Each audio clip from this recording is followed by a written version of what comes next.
Hello and welcome to the magnificent California Theater in bustling downtown San Jose. We are delighted to bring you another edition of the Talk Show Live with special guests.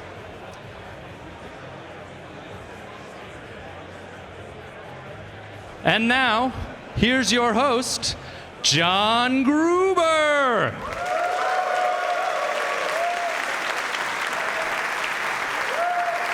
Hello. Hello, thank you for coming. I am your host, John Gruber. I have some business to take care of up front, as usual. Theaters like this do not rent themselves. And we have three excellent sponsors, and I want to thank them all. If you guys remember last year, you'll remember our primary sponsor was iMazing. They are back again. Last year, they were here to talk about iMazing 3.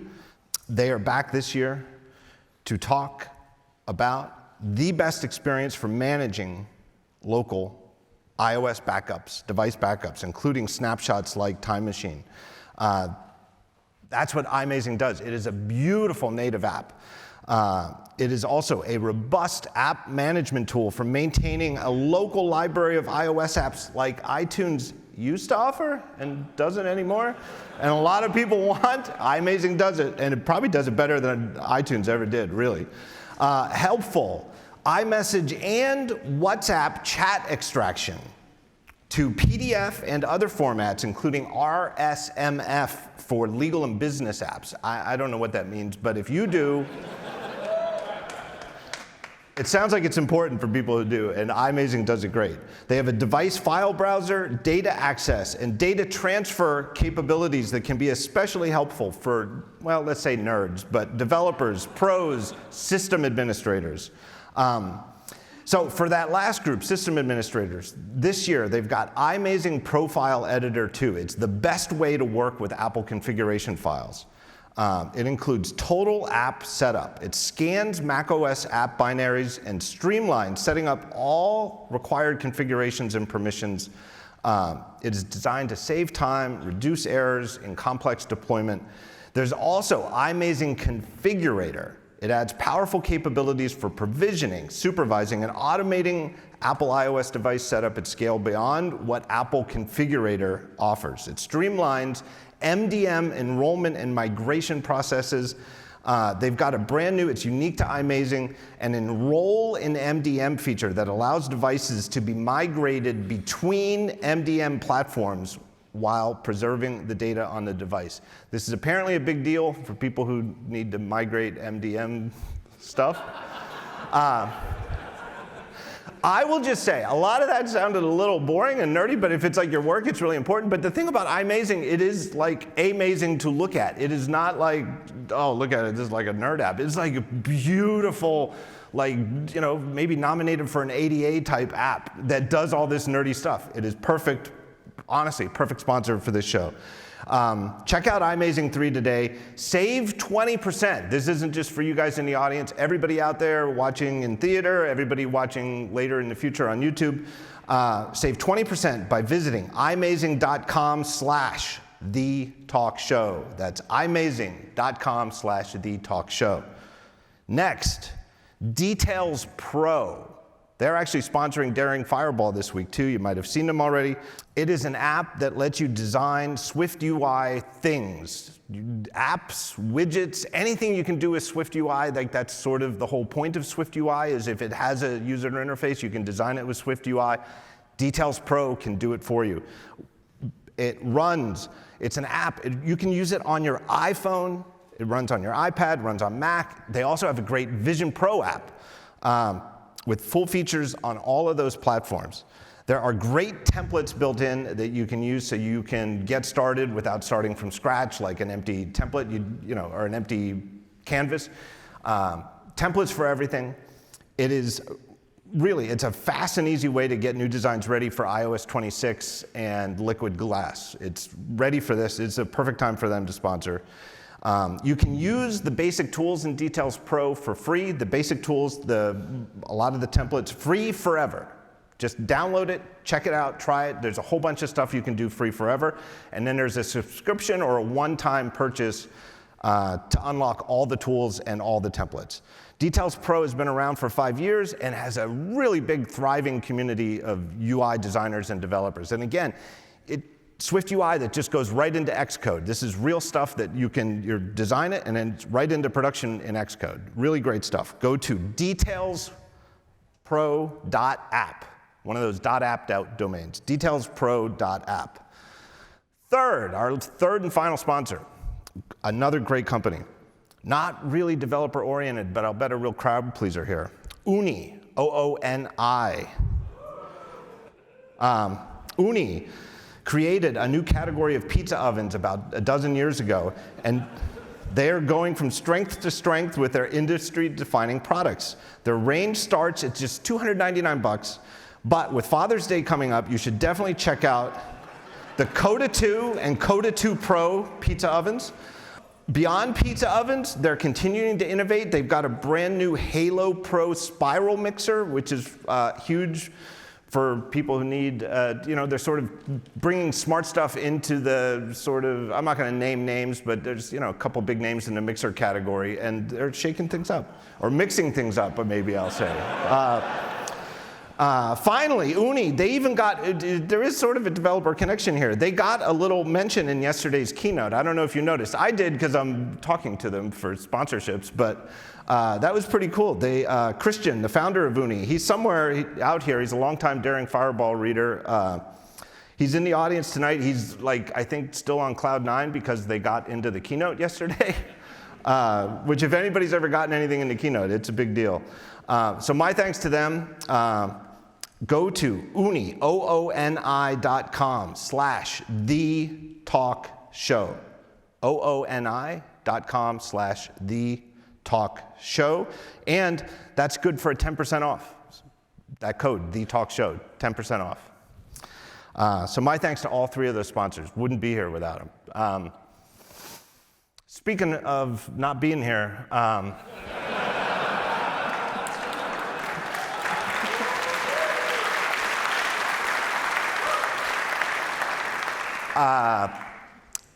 I forget the first year I did a live from WWDC talk show. It's probably like 2009, 2010. And the first few years were, sort of pals from my regular weekly or a couple times a month, whatever my schedule is, podcast. Cable Sasser from Panic was the first guest the first year. Guy English was here one year. I think 2014, I had my friends, all three of them from the Accidental Tech podcast were here. And then in 2015, I came out, we were still in San Francisco at Mezzanine, a sort of nightclub that we retrofitted to do stuff like this. And I've always played this game where I've tried to keep my guests secret before I call them out on stage. I think that's fun. It works better than, usually it seems to stay under wraps. 2015 definitely stayed under wraps. And I came out here, and I still remember the introduction. I thought, I didn't run it past him, but I said, ladies and gentlemen, I shit you not, Phil Schiller. And the crowd was like, what? And it was kind of raucous, and the curtain was right behind me, and nobody came out. And it is sort of my sense of humor, maybe, to say, nah, it's Moltz. And I did not know Phil was going to do that. But then Phil Schiller came out, perfectly timed to make everybody in the audience think, is Gruber shitting me? And it was amazing. It was a lot of fun, and Phil was great. And it's, I didn't know it was at one time, but next thing I knew, 10 consecutive years, I had guests of that sort of level from Apple's senior leadership on this show. Either the day, I think one year we did it on Wednesday, I don't know why, but usually the day after the keynote. And this year, I thought, well, when I found out it wasn't going to happen, I thought, well, I need to announce that. I don't want people buying tickets. I don't want sponsors sponsoring the show, expecting that if that's not what's going to happen. And then I kind of realized, man, it's really 10 years of this, and it really did sort of bake in the expectation of that. I did extend an invitation to Apple. They declined, and their declining was more than a simple no. There were reasons given. There was a discussion. It's not acrimonious. And I've been told many times over the last 24 hours since I've been out here that they still love me. Funny way of showing it, but they do. But I'll leave it at that. But I always said, I've come out here and joked before, that one of these years, I never ever took it for granted. I'm, in hindsight, kind of surprised they did it 10 years in a row. But I always said, one of these years, it's going to be Moltz. So I called John Moltz. And I said, I gave him the story, and he said, well, I just wouldn't be comfortable doing your show. I think a lot of your writing about Apple of late has been unfair.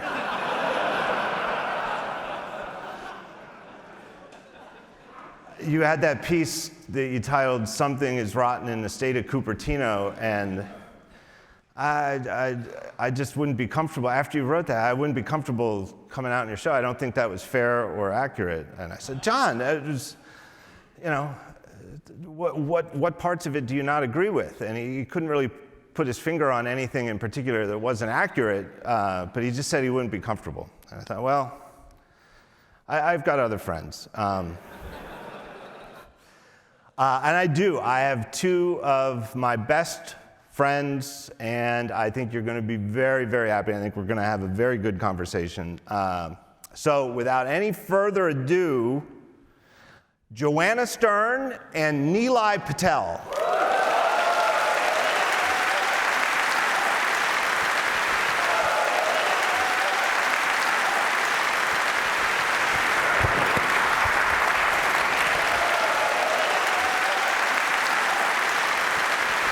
Nilay's playing the role of Craig, and I'm doing Jaws. I've got the hair. No, Jaws sits far further okay, then I'm to just Craig. sort of jump in and... So I have to interrupt you before you might answer a question. Yes. Okay. That's my role. I should have let the gray hair grow out. The Verge does a great thing with tech keynotes. They'll take, for example, Google I/O in 29 minutes, right? I think that was what it came down to. You'll take a long thing, sort of cut it down to the bones. From yesterday's keynote, Apple did Apple Intelligence in 4 minutes. So I feel like they did the editing job for The Verge. Yeah, a lot of the big tech companies have just stolen our moves. Like, they do their own live blogs now. They do their own supercuts. They try to tell their own jokes. Like you do. And in particular, that we made a supercut of our own show has always struck me as being like, it could have just been shorter then, right? Well, I don't think the Apple Intelligence segment yesterday could have been much shorter. Well, if it was diffused throughout the entire, all of Apple is Apple Intelligence now. What did you think about that? About them leading with Apple Intelligence and Craig Federighi just sort of recapping last year's announcement? I think it's somewhat straight on. Some of the stuff we announced recently was going to ship in the coming year, and we look forward to talking about it later. And then just rip the Band-Aid off and be done with it. Well, actually, can I just answer this question like a politician? Hi, everybody. I'm Nilay Patel. He's running for Congress. Yes. Please vote Patel. I promise all the phones will have USB-C soon. We will take the fight to Europe and win. I just want to say, John and Joanna and I all came up in the same sort of era of web publishing, and we had no access when we started. Joanna's access was like getting netbook scoops. And was this is very like a good. thing that Joanna and I talked about all the time. Like MSI doesn't know what's going to hit them. We're going to leak the new wind. Great We reference. built our careers on this. And the fact that any of us have any access now, and all of us have varying levels of lots of access, is cool. It is not the point. And John has built an entire career on not getting access and not needing the access. And the less you need, the more you get. And everyone is going to learn that lesson throughout the next year. I am confident in it. So I just want to say that to you, John. Thank you, Nilay.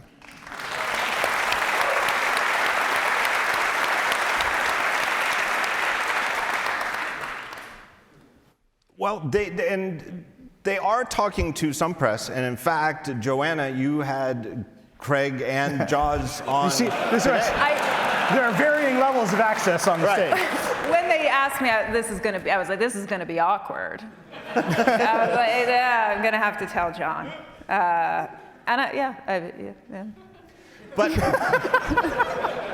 But the backstory of this interview that you did with Jaws and Federighi is kind of weird, right? It's definitely weird. It came together very last minute. They asked me to do this yesterday, which is not a lot of time to prepare for an interview. You've been preparing for this interview for like probably a year now. 40 years. 40 years. Yeah, that's right. That's when we were born. And so, yes, it came together very last minute, but of course I knew, really what I wanted to focus on was just the fallout of Apple Intelligence and exactly how you sort of kicked this off, which was yesterday. This wasn't a big focus. A year ago, the kind of crazy thing is that maybe one of the biggest products of this WWDC has been the fact that last year's products didn't ship. Right. There is a clip from Joanna's, and at least there might be a longer version of this that comes out, but a yes, 7-minute. today I shot this morning at 8 a.m. It's been a very long day. We were at Apple Park at 6 a.m. So we cut quickly what the Apple Intelligence part of this was, and a lot of talk about Siri, and then we will publish a longer bit about iPads and liquid glass and all the things. But before we play the clip, but like how far in advance do you usually set up or get notice that you'll get an interview like this? Maybe a week or so. I mean, It depends. It depends if it's breaking news and there's something Apple's responding to. Years ago there was the CSAM response, right? And they put out the product and then they pulled it back, and so that was an interview I did probably within 48 hours. Right. But last time I spoke, probably a week or so. Yeah. And But in this case, I guess how I didn't know what the news was till yesterday, right? Maybe they could have gotten up on stage and said, actually, we were shipping all the new Siri stuff and brand new Siri's here. We had a hunch that wasn't going to happen. So I'm not sure if all the extra time would have helped. And AI is doing all the question writing now, so I don't need. All right. I don't need much time. But we have about a 90-second clip from the interview that I really want to talk about. So can we play the clip? So many people associate Apple and AI with Siri since plus 10 years ago now. Sure. And so there is a real expectation that Siri should be as good, if not better, than the competition. Oh, and I think ultimately it should be. That's but it's not right now. That's certainly our mission. Yeah, but that's our mission. We set out to tell people last year where we were going. I think people were very excited about Apple's values there, an experience that's integrated into everything you do, not a bolt-on chatbot on the side, something that is personal, something that is private. We started building some of those and delivering some of those capabilities. I, in a way, appreciate the fact that people really wanted the next version of Siri, and we really want to deliver it for them, but we want to do it the right way. When's the right way going to come along? Well, in this case, we really want to make sure that we have it very much in hand before we start talking about dates for obvious reasons. And will that include these features that you had previously announced and more? Is this the effort to make Siri this more interactive AI companion? Sure. Well, I mean, look, on the one hand, I would love to dish about my enthusiasm for our future plans, but that's exactly what we don't want to do right now, right? To Makes sense. Misset expectations. We want to deliver something great that you and all of our customers really appreciate. I really was channeling you.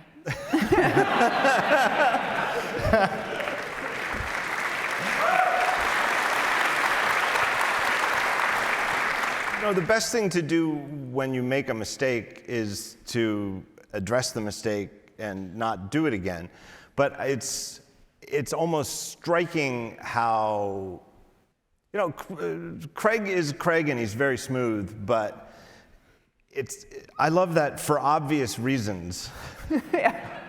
We They learn. don't want to promise a date until we're really sure we're going to do it. But you would have thought those reasons were just as obvious a year ago? Well, so they've done a few interviews, and they have an explanation now that they're going with, in the way that like you could take all of the answers from all the interviews, put them into an LLM, and then interview the LLM, and like have a substantive conversation. And so the answer is It's not offensive. It's not offensive. You're not the problem. You're also writing a book about letting AI take over your life. It's true. Okay. Please buy it next year. So the framework of the answer is they set off down one path, and that was they are very mad at John for suggesting that they did not show real code, and that is in John setting a narrative, which we should talk about this narrative that is taking hold. But they set off down one path, and that was what they demoed last year, and they somehow realized that wasn't going to have the quality bar, and they set off on a new path. And you can listen to Craig and Jaws say this in various interviews. I think the thing that is really interesting is the whole rest of the industry has identified the path that they want to be on for an assistant that can take actions across various apps and services on your behalf. And the word Apple won't use is agent. Like they just never talk about Siri as an agent that will go do stuff for you. But then you go watch that demo from last year and it's just doing agent stuff. Right? You're like, what's in my email? And it's like, here, I'm going to go do your email. I'm going to go book you a car. Whatever you see in all of these demos, the whole rest of the industry is like, these are agents, and here's how we're going to build them. Here are the standards we're going to use, and like all these like technical words. It's a room full of developers. MCP, they're going to do all this stuff, and then we're going to have to reorganize the business models of the web to make this happen. Apple is like, we're going to do Siri, app intents, and it's basically the same stuff, but we can't use all the same words because people get confused. And the question that I have is, when did they realize that the architecture was wrong? Because I think the whole industry picked the other architecture already, and they're building it in public, and no one has done this well, right? Alexa, they claim that 1 million people have Alexa Plus. Does one person in this room have Alexa Plus? We can't see. No, the wheezing side is not count. You have to actually say yes. You have to say shout. You do? Okay. Really? Is it any good? Get that person up on stage. He's the one person with Wait, better than Alexa's a low bar. Is that Panos Panay? Do you work for Amazon? Okay. Thank you, Mr. Bezos. So there's like 1 million people out there having whatever experience that is with Alexa. By the way, Bezos wanted a free ticket. Google announced a whole bunch of stuff that Gemini can do in Project Mariner, which is going to run Chrome in the cloud and click around on TaskRoute for you. Microsoft has all these ideas on MCP. They're all doing it. You can go use computer use on OpenAI, and it's slow and broken, but they're like, here's the mechanism by which we're going to do this. Apple hasn't demonstrated any of that. And the thing that they're saying is, we got it wrong. The first cut was wrong. It was never going to be good enough, and we had to invest in the second cut. But they won't say what they got wrong or what the new approach is. Right. And I think that's going to lead to a lot of confusion down the road if it turns out every app and service has to not use what the rest of the industry is using, and they have to use weird Apple stuff. And it's not that Apple can't get people to use weird Apple stuff. Objective-C, right? I mean, they're very good at getting people to use weird Apple stuff. Weird in a cool way. No. Yeah, not weird like Sony memory card formats. Right. Right, like weird like Apple is like, our standard is better, and we have the install base, so you got to deal with it. Right, fine. No, but I really mean it with Objective-C. Like I never got into coding it myself, but I have many dear friends who absolutely love it. Some who still love it. I know Gus is out there somewhere, who also got into Keynote, by the way, Acorn. But that's a perfect example, though, right? I mean, let's just face it. Nobody else ever used Objective-C other than Next and then Apple. Yeah. Anyway, but the place you would point out, like, here's our new architecture, and here's what you have to do to let your app or service be addressed by our agent, is at the Worldwide Developers Conference. Right. And that it still, I think, remains as opaque as ever. Yeah. And that's the disconnect for me in all of the messaging about why we got it wrong. Because you would correct it by saying, and here's how we're going to make sure it works when it actually hits, is that all of these apps and services will connect to it. What did you think during the interview? Did you think they wanted to talk about that, or did you think they knew you were going to ask them? I think they knew. I mean, and what Nilay's mapping out is he's right. They answered this very similarly across the interviews, where they talked about V1 of this architecture. They actually had it. I asked very clearly in one of the questions, was this actually code? Was this or was this vaporware? Joz said very clearly this was not just demoware. It was actually running. But that we started using it. We had a lot of errors. We went down a path, and Craig also says in the interview, especially when Siri, you go off path with it, right? And so if you were asking things that weren't directly, Siri speak, it sounds like things were kind of going off path. And so now they moved to V2, as Nilay's explaining really well. And I think they're right in not wanting to talk about this right now. I do too. Right? They've learned some lessons of the last year. They learned it. They learned it. I think they were going to learn it, but I think especially your piece was extremely impactful, which is like, why did this happen? How does this happen at this type of company? Why is the marketing happening? And I think then you sort of look ahead and you can look at what happened to Amazon. They had this very similar issue. I mean, they announced, it wasn't even Alexa Plus at that time. It was this generative AI Alexa 2 years ago. They realize it's hard and that's nothing, and now they just do another launch event in February. Was that February? Mm-hmm. And only this guy has it. And I do think that I mean, that guy, we must speak to you. I've been on social media asking people all the time, do you have this? And no one has it. I actually have an Echo 95, whatever the big screen is in my kitchen, waiting for it. I'm like, every day, I'm like, are you there, Alexa Plus? Anyway, this is not about Alexa. I do think it's really telling, though, that last year's keynote had like 40 minutes of Apple Intelligence, and they needed to introduce it. They wanted the brand name, and it had to be a certain length. But that's an extraordinary length for something that is not one of their platforms. Their platforms correspond to their devices. That is what Apple does. They sell phones, they sell iPads, they sell Macs, they sell Vision Pro, they sell Apple TV. Those are watches. They sell platforms. And last year, they spent 40 minutes on Apple Intelligence, and then the parts that were the most memorable, that's the other thing that I find in these interviews is, and what I tried to put my finger on writing about it, is it's not just like, oh, they announced 10 things and 4 of the 10 things didn't ship and are going to be postponed. They correspond directly to how impressive they are and how uniquely positioned Apple is to do them, right? Like, nobody else is going to get a semantic index on everybody's iPhone that can be queried running locally on device.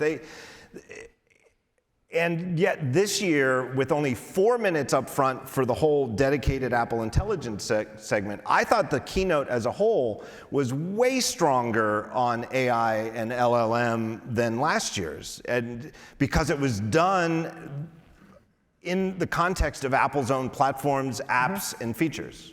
Oh, I totally agree. There was more AI stuff in this keynote. I actually think the Apple Intelligence branding has set them back in a way. Right? When people think about AI right now, they think about Sam Altman, OpenAI, and ChatGPT trying to marry Kevin Roos on the front page of the New York Times. I'm never going to stop making this joke. And Kevin knows it, and I thank him for letting me do it. And people are having real relationships with this technology, for good or bad. I think for mostly bad. Joanna's writing a book. We're going to see how it goes. Please buy it. But that is the thing. You talk to the computer and the computer talks to you. That's the thing that everyone thinks is the new user interface paradigm. They think that will lead to the platform shift. That's the re-architecture of the very concept of an API. And all this stuff is down to, we have natural language computers now. This is the thing that's going to change everything. It might replace the phone. Johnny Ive is going to build you a necklace that sees God. Sure. Right? He might. And Apple Intelligence is like, you can take a picture of a sloth and a light bulb and like, Is that a feature? That's a feature. You missed it. The emoji. Yeah. I did not miss that. You make it You're look right. like the sloth is having a great idea. Yeah. No, it's you were slow to get the joke. This is what I mean, like, this is not a good way Like to a communicate. Like, genius sloth or kind of stupid is like all in the same pictogram. So Apple Intelligence, the reason I think they had to announce like a Siri, because that's what people want. They want to just talk to their phone and then like have the phone do stuff. And that was the promise of the original Siri. That was the promise of Google Assistant. That was the promise of Dear Sweet Bixby. And Cortana. And Cortana. That is the promise of Gemini on Samsung phones today. You can be like, turn off the Bluetooth, and it's like, maybe, and like, you know? And like, all that is the thing. Like, that's where you gotta point it. And all of this other stuff that they're branding as Apple Intelligence, I think ultimately does that stuff a disservice, because it makes it small. And some of it is actually like huge, right? The idea that there's an LLM in shortcuts that you can just access is like kind of huge for this crowd. The idea that Spotlight is now basically a Raycast clone, but it can also, which it is, the Raycast people said to David Pierce today, like, we welcome Apple to validate our idea, and it's like, oh no, like, you're in danger. But like, that new Spotlight that has some natural language capabilities is kind of cool, right? It's like, that is the future of a whole interaction paradigm. And I just think Apple Intelligence makes the things that are easy, or the things that Apple's capable of doing, seem so small compared to the thing that it can't. And that branding, I think, is gonna have to change. I'm going to pivot off that because you were mentioning the time, right? And actually, Craig specifically responded to that, and I'm sure it's in part because of some of what you wrote. But he said today, back with last year's keynote, we spent 40 minutes on Apple Intelligence in a 100-minute show. Siri was building on Apple Intelligence. We spent, oh no, Siri's triggering. We spent 8 minutes on Siri there, right? And 4 of those minutes we weren't able to ship. And I tried to push back on this, but I think it's exactly what Nilay is saying, which is, and you heard it in that question I asked. For Apple, AI and Siri are linked together since the beginning of time or whenever Siri was announced, right? And so that is the expectation. We want a great Siri because we know that Siri is not great now, as you also heard me say in that question. Yeah, and I think the other thing that's really come into focus for me, and your interview, you really emphasized the point, is Apple often says, and I think it is the correct philosophy for Apple, that they don't aim to be first, they aim to be best. And famously, you know, the iPhone the first iPhone didn't even support 3G, right? It was on the Edge network, and it was like the sort of people who were deeply informed about the state of the art of smartphones in 2006, 2007 were like, this is ridiculous. It doesn't even support 3G, and you know, and they were late to LTE, 4G, whatever you want to call it, right? They were still shipping 3G phones when. That's just not what Apple does. But then when they do come out with a 4G phone or the 5G or the, you know, they do it in a battery efficient manner. That was Apple's big contribution to 5G. Right. Not robot surgery. Right. Well, and also having that introduction where they had the guy from Verizon come out and say 5G, 5G. Have you heard about 5G? That 5G. was great. Yeah. But with Siri, or just with talking to your computer and getting intelligent answers, they kind of were first, right? This is sort of a weird thing, and it is going back 15 years. But when Siri came out, I think on the iPhone 4S, it was sort of a sensation. It was, and in reporting that has come out since, you know, Steve Jobs was personally super, super invested. There was a story, I forget who wrote it recently, where, I forget his last name, but Dag somebody, he was one of the founders of Siri before they got acquired. And Steve Jobs, you know, had him over for dinner and said, you know, I think we want to buy your company. He's like, I think we want to stay independent. And then Steve Jobs called him 37 days in a row. Yeah. Yeah. And it's like, there was like very few people on the planet who could call any other person on the planet 36 days in a row, and then on the 37th you see the caller ID and you're like, oh, I'm still going to answer, right? Steve Jobs is one of them, right? You know, like, and then you're like, all right, I'll sell this. I should take the money. Right, but it's, you know, it was the last phone that was introduced while Steve Jobs was alive. It was very near the end. But he spent like the last year of his life apparently very, very keenly thinking, this is the future of our interfaces. Like really sort of had zoned in, like in a way that he turned his attention from the Mac and the iPod to the iPhone and was like, this is it, this touch is it, and this is the next few years. And then at the very end, it was like, this is it. And it was a sensation for consumers. They were first. So people do expect that, you know, and people do use Siri all the time.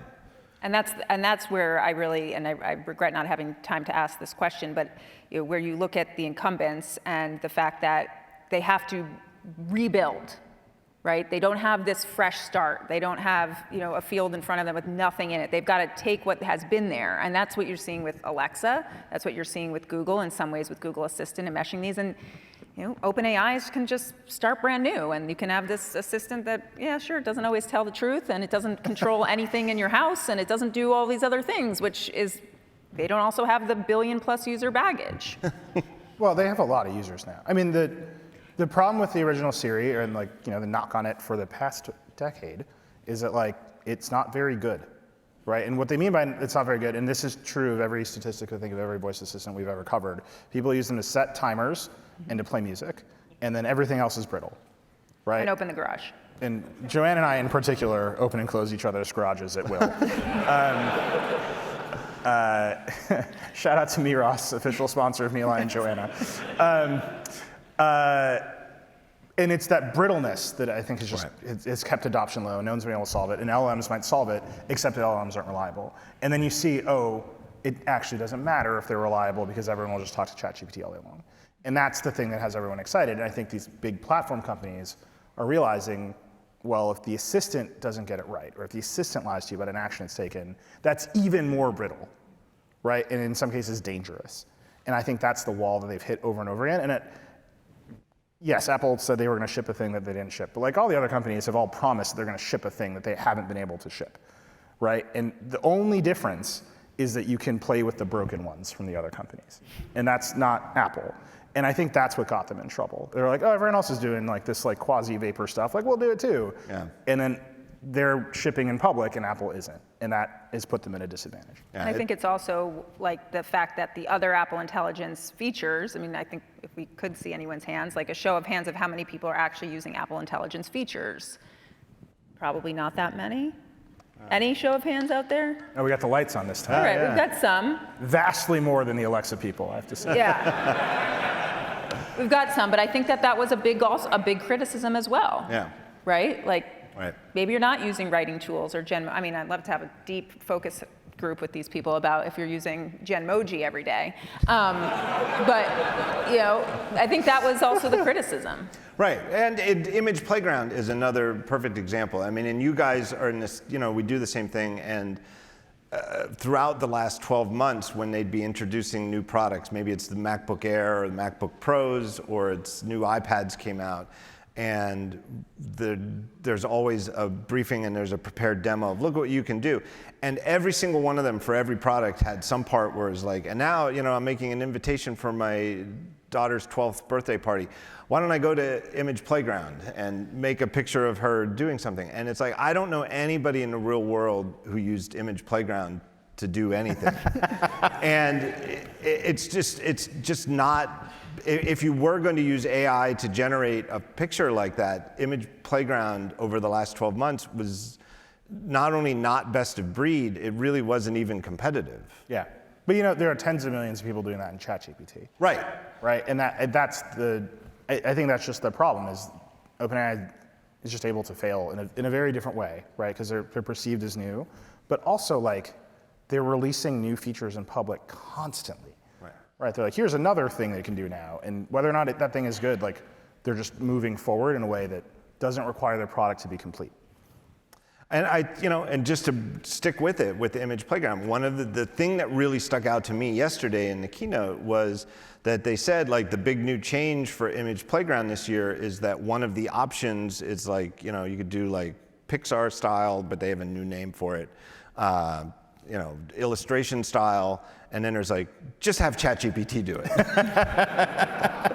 And that's what they demoed. And it's like you could have like an oil painting of one of your friends, and it looks really like an oil painting, and it's really good. And I saw some other demos over the last 2 days in briefings, and the pictures you get when you choose the ChatGPT image going through Image Playground are much higher quality. And it's like, yeah, Apple, you don't have to do it all. If there's something better out there, just use the better thing. And that was missing last year. There was sort of a very, very decided, we can do this all ourselves, like a not invented here thing that it didn't make sense, and that now it seems like they're pretending they never did. Well, I think also last year, no one knew what people were going to use any of this stuff for, and there's at least a year of that. I'll just compare it to Google I/O, which was a couple weeks ago. I was out here for that. Google announced 50 million AI features. And they have a lot of the same advantages as Apple. In particular, I think one of the ways you can think about who will win the personal assistant race is who has your email. Because your email is becoming this like place for incoming signal about the world in a really interesting place. Right? The AI is like, I figured out what time you're going to land, and I've booked you a car, and I've made here's the directions to your hotel, whatever else it's going to do. All of that is information that arrives in your email inbox in a way that makes your email inbox like just a weird messaging center for a robot. Weird. I don't know how this can play out. Google has that too. Like a lot of what Google announced was like, oh, we can read your fucking Gmail. And they can. They're really good at it turns out. And they have a lot of people's Gmail, and they also have Google Maps. And they have all these other web services, and they can just like build the thing in the cloud. And they're like, here it is. We just like connected the dots.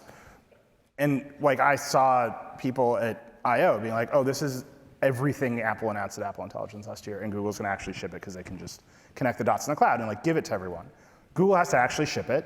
They seem very confident they will, but that is the platform shift, right? The danger for Apple a long time ago was the iPhone would become a vessel for Google services, and they fought back against that in various ways. I think the danger for them now is, well, there's another provider that has a lot of people's emails.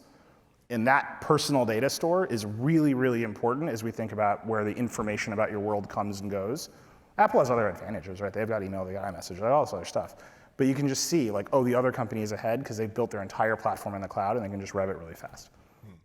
I do think that the way they broke it down this year, by not having, here's Apple Intelligence, here's 40 minutes of features, and instead sprinkling the features throughout the rest of the keynote, there was a lot of good stuff. Some of the stuff that, I think I missed some stuff on this card, but the call screening and hold assist stuff in the phone. Now that is catch I love up. that. That is catch up to Google, like the call screening. Yes. But I was not expecting that from Apple this year, I have to say. Even though I really think it's a cool feature. Have you used it? I didn't use it. Not with the Apple stuff, but like the... Oh, I've used the Google versions. Right. Yeah, I was very excited to see that. I was also excited the live translation. I mean, those are things we also have had across other platforms, Google, Microsoft. But I'm very excited about call. I love making phone calls.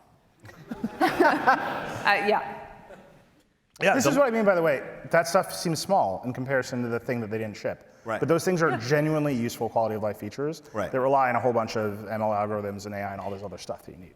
Right, and I think that's always been Apple's bread and butter is like, just lots and lots of really little nice touches everywhere. And it's like you can't pinpoint one of them and say, well, this is a big colossal changes the industry feature. But it's like when you have them all across the platform, that's what makes using Apple stuff. I think the visual intelligence stuff too was huge, Yeah. even though that is tapping into various other apps and mostly ChatGPT or Google. I think that was a great example too of Apple controls the camera, right? This is the camera you use. And so they're going to provide that platform right there for you. And I find myself using either ChatGPT or Google Lens all the time. And so, they've had some of this in visual intelligence, but bringing that more forward, I think, was another big Apple intelligence feature that wasn't labeled as such. Yeah. And that's one of the next items on my list here is the addition of screenshots to visual intelligence this year, which I think is a great feature. It is, if you're old enough, I remember, it wasn't that long ago where it seemed like only the nerds really knew how to take screenshots and knew what screenshots were. No matter what platform you're talking about, it's like normal people, I don't know, it's like, why would I snap a frame from my screen? Why would I do that? Whereas nerds we've always been doing it for a bazillion reasons. But now it's like, I don't know anybody who doesn't know how to take a screenshot on their phone because people take screenshots on their phone. Also because if you squeeze the phone too tightly, it just happens. Right. Well, but it is sort of it's like the escape hatch for sharing, right? Where it's like, you don't have to learn the path to share, because some apps just use the system share sheet, but a lot of apps, especially like meta apps and X, they want you to use their share thing, and then in their share thing is a share button that then brings up the system share. People just take a screenshot and then they share, because it's here. This is on my screen. I want to send it to Nilay and Joanna. Screenshot, text, Nilay and Joanna. Look at this, Yeah, I think it's fascinating that Apple's training a bunch of people already to screenshot to extract text. Right. I do that. I do that all the time. Yeah. A TikTok interaction that I could write a PhD thesis about that I saw recently was like one of those here's a product I like, and someone's like, where did you buy it? And they pasted an Amazon link, and someone's like, I can't click that. And the reply was, take a screenshot and select the text and paste it. This is bad, right? Make the links work, TikTok. But they're training a lot of people to do that, and that means when they add more capabilities to the screenshot feature, more people will use them, and this is a very rich environment. In fairness, I will say that Google has had variations on this feature for so long that I think Dieter wrote the first story about it for us in hieroglyphics. Straightforwardly, this is a 100-year-old feature on the Android side. It has had 5,000 different names and has convinced approximately 0 people to switch from the iPhone to Android over the years. But they're pulling from a rich body of use cases and attempts to make this really good that I think will let them just make it obvious to people or intuitive to people in a very Apple way. But they're also, with visual intelligence, the screenshots is a big deal, but they're also allowing other apps to tap into that, right? That's where I was talking about the camera. So if you snap a photo, I think the one example was Etsy, maybe? Yeah. Okay. Any no search demo can end without a transaction. It's like the iron law of commerce on the internet. It's like, what do you want to search for? Shit to buy. Yeah. And no, nothing else. Right. But 30% straight to my pockets. Right. But I buy crap for my kids all the time that way. Yeah. I love that toy. And in my role as Greg Joswiak, I thank you for your 30%. But one of the other little interesting things, and I think it seems subtle, but to me is not subtle, but is, we should just let them do it. This is a serious course correction over 12 months is when you do the screenshot for visual intelligence at the bottom, in the middle is where if it looks like if you're screenshotting like a Instagram post with a concert and a date and a time, there'll be add to calendar in the middle. But over on the bottom left, there's always a button that says ask. And ask is where you get to type a natural language query. The ask button for screenshots always goes to ChatGPT. And so it's your choice as the user whether you want to be signed into an account or not. And if you're not, then you're anonymous and Apple proxies your query through a redirect so they don't even know your IP address. Apple vouches that it's completely private, and if you listen to the story behind it, it sure sounds totally private to me. And if you want to be signed in and maybe you pay $20 a month for ChatGPT, it'll use your account, you'll get the extra tokens or the better model that you have access to, and it'll be in your ChatGPT app's history. But there's none of that, well, we'll take a look at the screen and figure out if we could do it with one of our local models, or maybe we'll send it to our private cloud compute. And if it seems really complex, then we'll send it to ChatGPT. It's just, no, it just goes to ChatGPT. This is something ChatGPT nails, and why are we even trying? We're not going to beat them, so why don't we just send them all to ChatGPT? And they didn't have that kind of story last year. Everything was always, well, you know, we don't want to say because we're going to adjust the weights of it, you know, but maybe some of it will be local and some of it we'll do to our private cloud compute, and complex stuff will go to ChatGPT. No, that ask button is just ChatGPT. Simple. And that way, even as a user, you just know what you're going to get. Yeah. So, you know, one of that stuff is really hard. You know, Google's good at it too. They've had visual search forever. Last year they announced, and they basically all but confirmed that like Gemini would be right there as a model alongside ChatGPT. It hasn't happened yet. Right. They seem to be leaning more and more into the relationship with OpenAI, which famously has hired Johnny Ive to compete with them. And there's just like some swirl of drama there that I think they prefer talking about not shipping Siri than any of that. They're like, just don't ask us about that. Like, yeah, we fucked it up real bad. Don't ask us about that. And that's going to be a weird one. Like, I do think they need to add more models to the mix to get away from this dependency. Yeah, I am a little surprised that here we are 12 months later and there is no Gemini, because I thought it was a big tell last year where Federighi, like right on day one, you know, was saying in interviews, like even before my show, you know, was saying in interviews that, you know, it's an open architecture, we're talking to other people, we could have other partners in the future, and name dropped Gemini in particular, which is a very unusual move for Apple, like, and you know it wasn't an accident. And Mark Gurman and somebody else at Bloomberg recently in their sort of what went wrong with Siri piece reported that John Gianandrea wanted to go with Gemini all along and thought, I guess for the reason that he thought OpenAI, you know, maybe wasn't here for the long haul or something. But you know, that there were voices in the company that were like, oh no, if we're only going to do one, we should partner with Google. So I'm very surprised 12 months later, it's still just ChatGPT. But they're still talking about the fact that it is like the ask button in the future, you know, 6 months from now, maybe there will be two options, you know. Really, when I think of Apple design, I think of those model pickers. And you should just put those all through the operating system. Let's see. Oh, Workout Buddy. I'm into Workout Buddy. Yeah? Yeah. Let's hear it for Workout Buddy. Now, see, I'm really playing the Craig suspicious role. that it's only one side of the room, I have to say. Those are the workout people. Probably There's like a bunch of Peloton instructors over here. They're very fit. We can't see you at all. I think this is a great example of where they can go. Right. And I wanted to ask about this today, too. This is a whole recap of me, things I didn't ask. But I think that intersection of Apple has this personal health and fitness data combined with some sort of assistant is a huge opportunity for them. Yeah. It's not an assistant. This is Whatever. like It's a buddy. Yeah.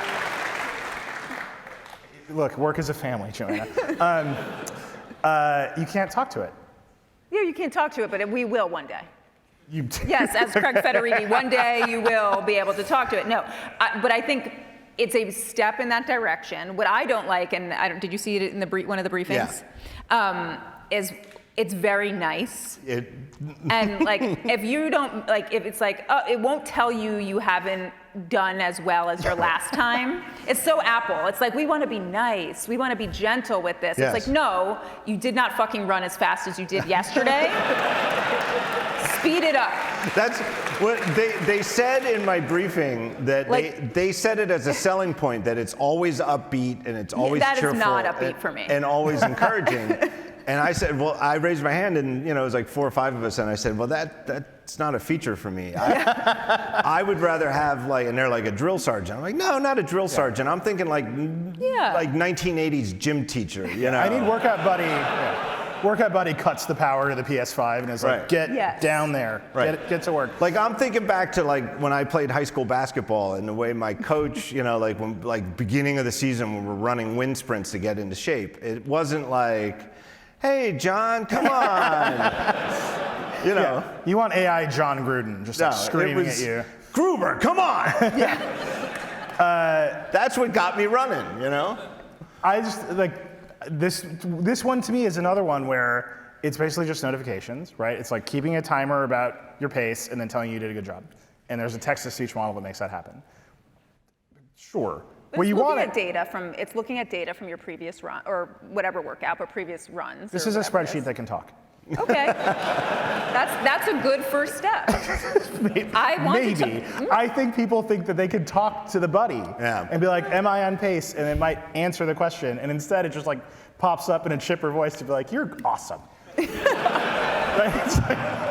All right, but I think I'm on Joanna's side right now. But where... I think there's just, I mean, in reporting this book, I think there's so much potential for this personalized health data. And it's been the promise of the Apple Watch for so long.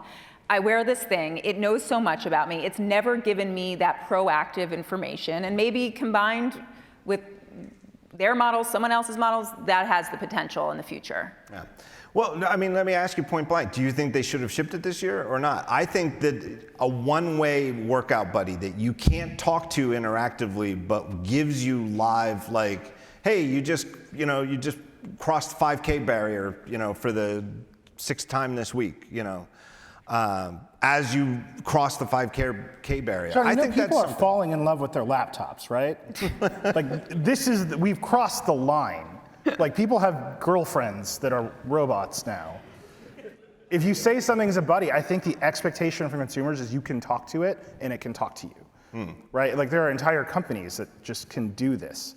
And I just think that especially for the younger consumer that talks to ChatGPT all day long, like, that's the expectation. So, like, whether or not they should have shipped it or whether it's useful, I think call it a buddy, or you like have a button in the app that's like, start your buddy.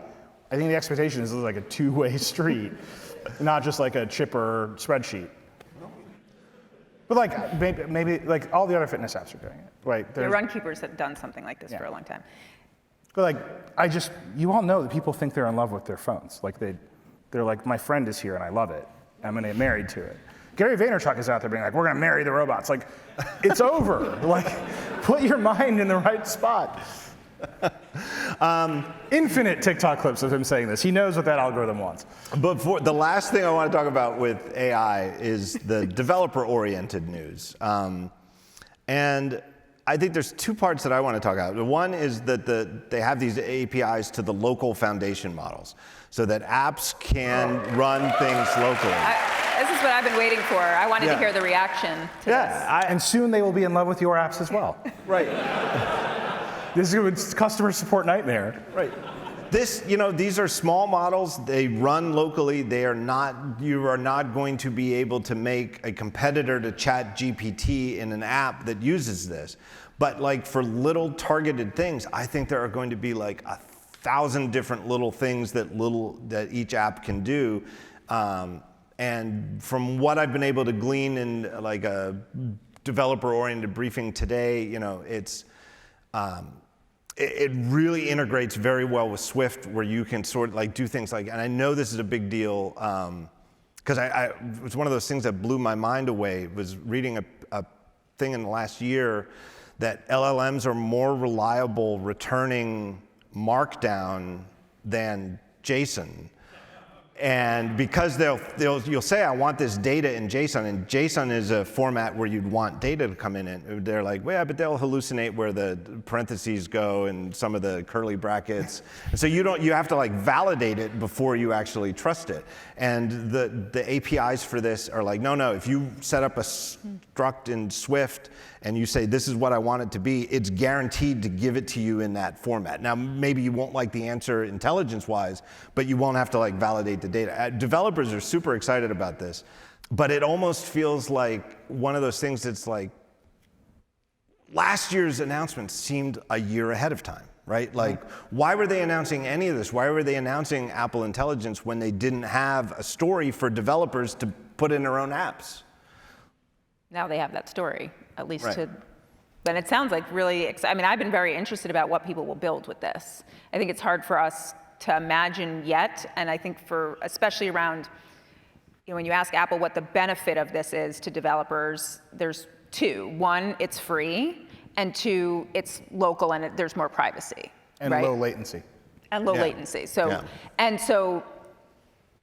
are those benefits better than going out to the cloud for whatever the task is. And so I'm just very interested in what people will build with this. Yeah, I mean, I've heard a lot of excitement about it.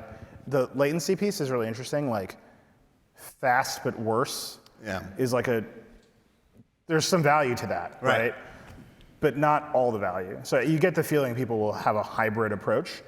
And then the cloud services, they're getting cheaper over time. I met a developer last night. He's like, I'm paying $200 a month for all of my Gemini uses. Like, why do we need this? Like, so I think there's gonna be some push and pull there. But certainly it will push the cost of cloud compute down in a way that it's already inexorably going down. And I actually think that in this case, the privacy thing, if developers do it right and market that right and explain it right, is a huge benefit.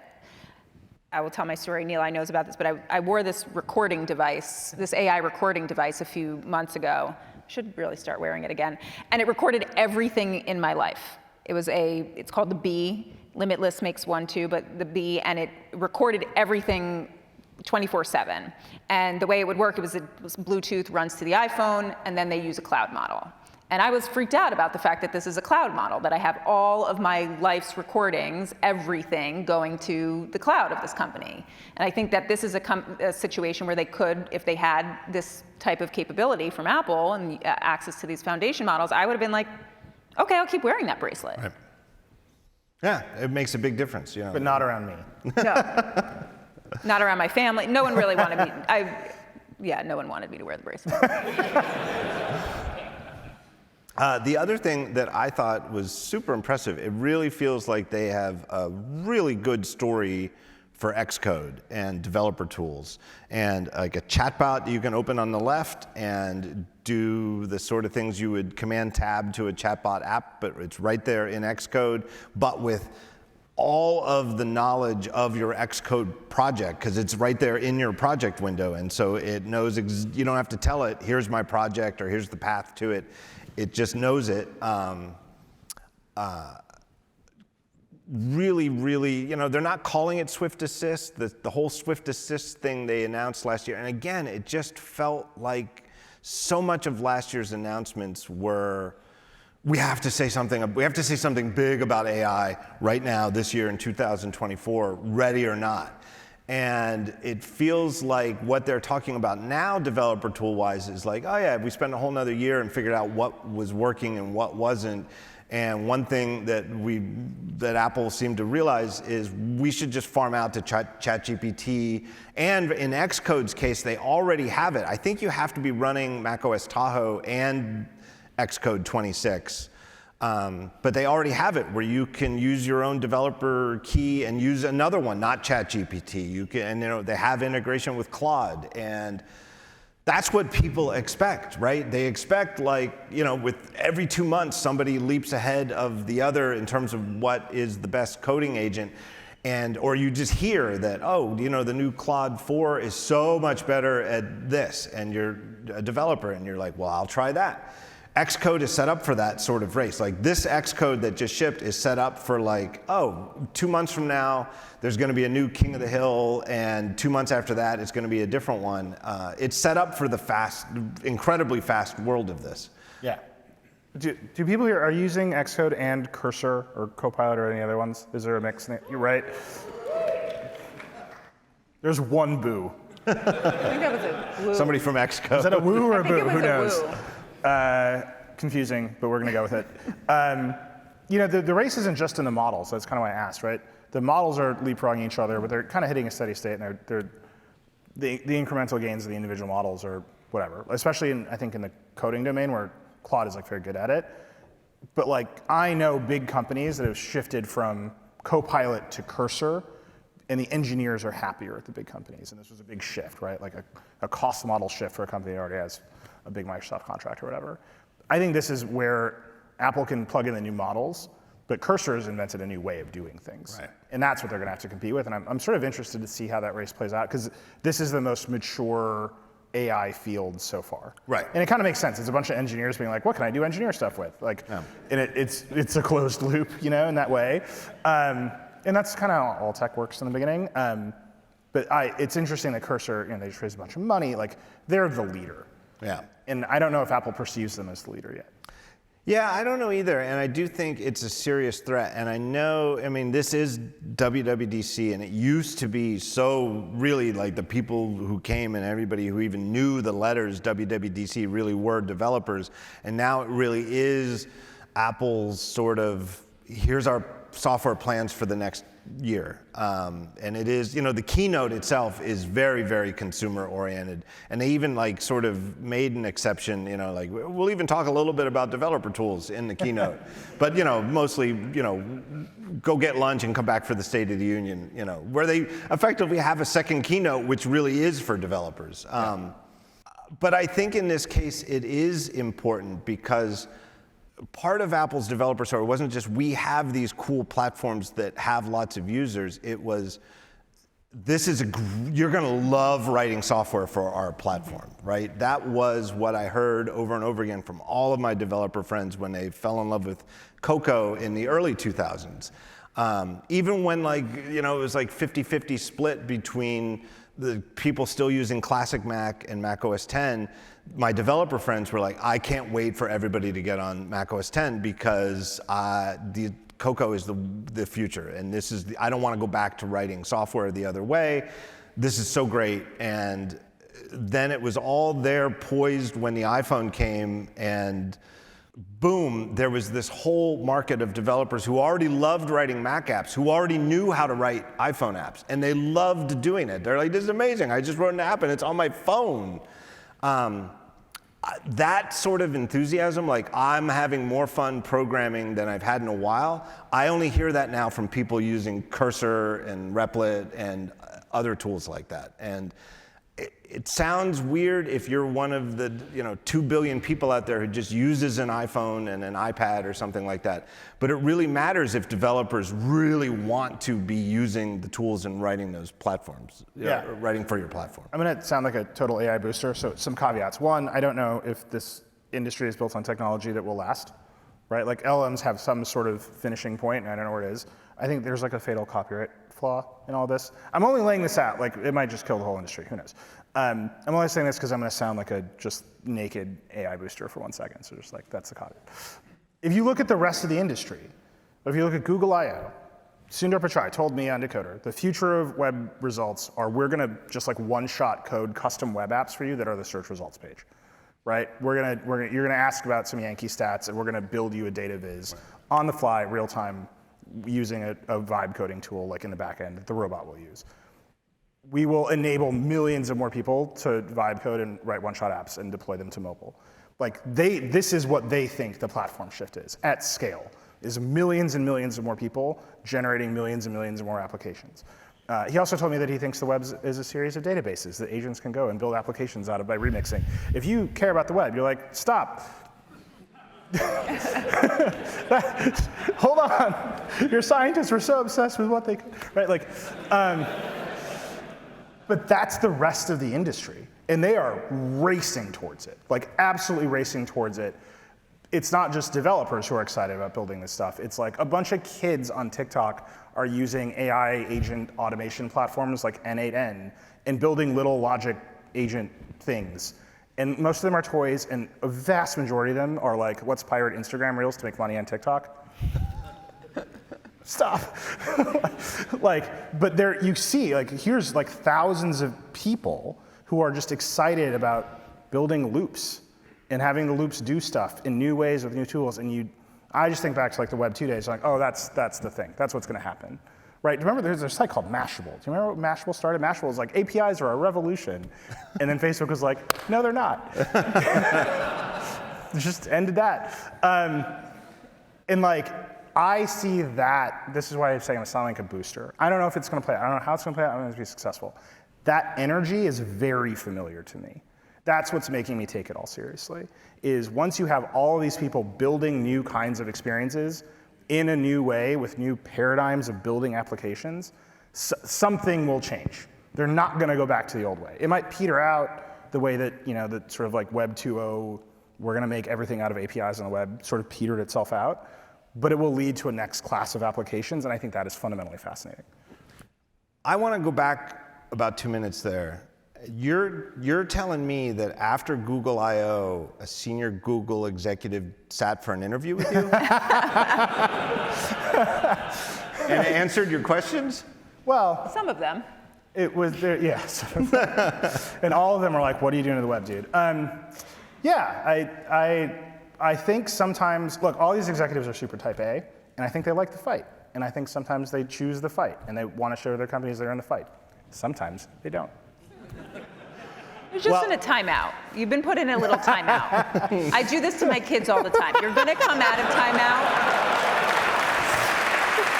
Apple's going to take you out. This is one of the weirdest breakups I've ever been a part of. I feel like we're in the middle of the break. Like, we are like... Yeah, we're like, yeah. It's like they're on a break. Like, They were not on a break. The only Because they're going to come back and we're going to be here, right? yeah. Yeah. we picked John, let's be honest. Yeah. I've never been good at staying out of trouble or staying in anyone's good graces. It's not my forte. Let's move on. There was the Apple's emphasis for the keynote obviously is the liquid glass redesign. Which was, there were some rumors about it. But that was, that's the theme. Let me ask you this. If they didn't have liquid glass, this redesign, ready to go this year, how would the keynote yesterday have played to you? I don't think they would have had enough to fill the keynote. They spent like 4 minutes having a woman run while a voice was like, good job. But liquid glass, I mean, you probably have the breakdown, but like that was a chunk. That liquid glass chunk, I mean, showing it across operating systems was a good 5 minutes, I want to say. And then each time they came to a new, other than VisionOS, which sort of already had it, it was a big part of it. I obviously, if it wasn't ready, if they had, I don't know, whenever they make these keynotes, 8, 9, 10 weeks ago, if they were like, this isn't ready to go this year, we're going to have to wait another year, I'm sure they would have had other things to fill. There's always those bento box slides. They would have taken from that slide and they would have picked like 5 more things. And the on TVOS team would have been like, we got to come up with something. Yeah. Like anything. Privacy, I don't know.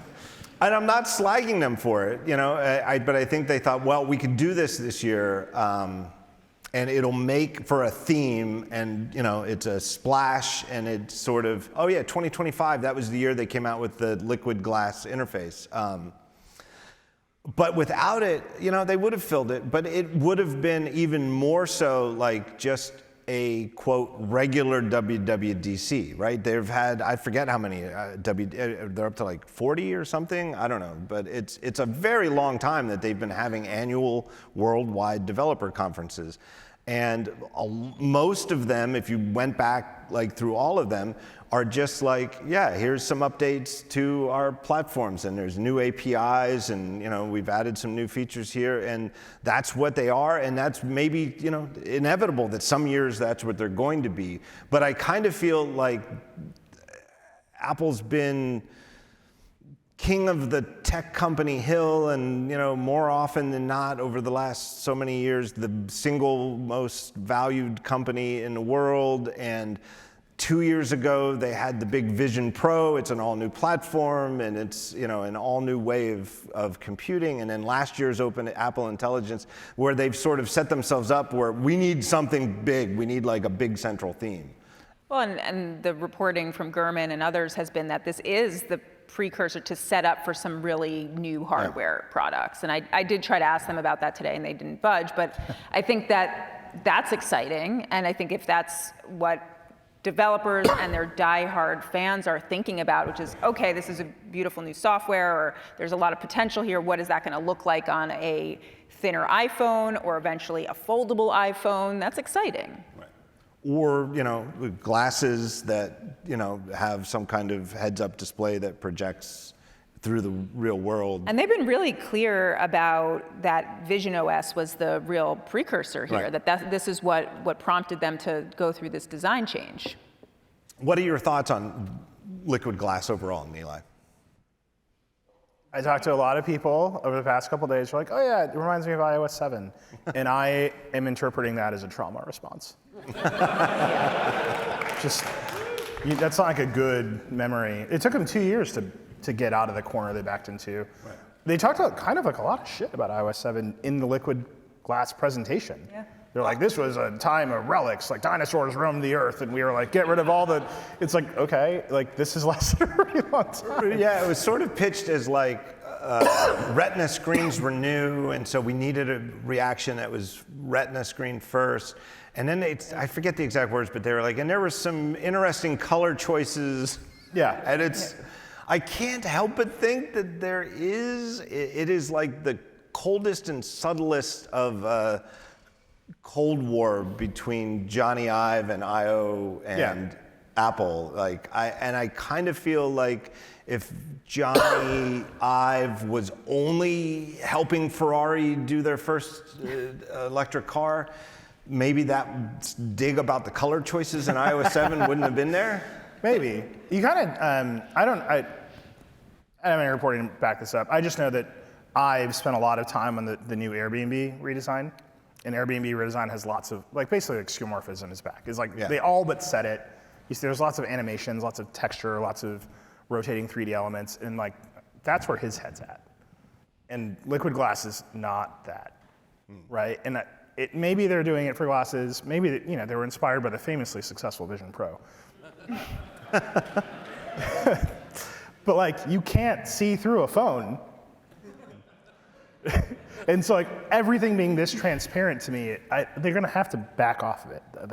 And I think it might look really cool when they back off of it, but they're gonna have to back off of it. Every time transparency becomes a thing in an OS, the first version is too transparent, and it's no matter it always is. It's I don't know, some kind of immutable law of the universe. Also, in my briefing, I was like, can we turn this off?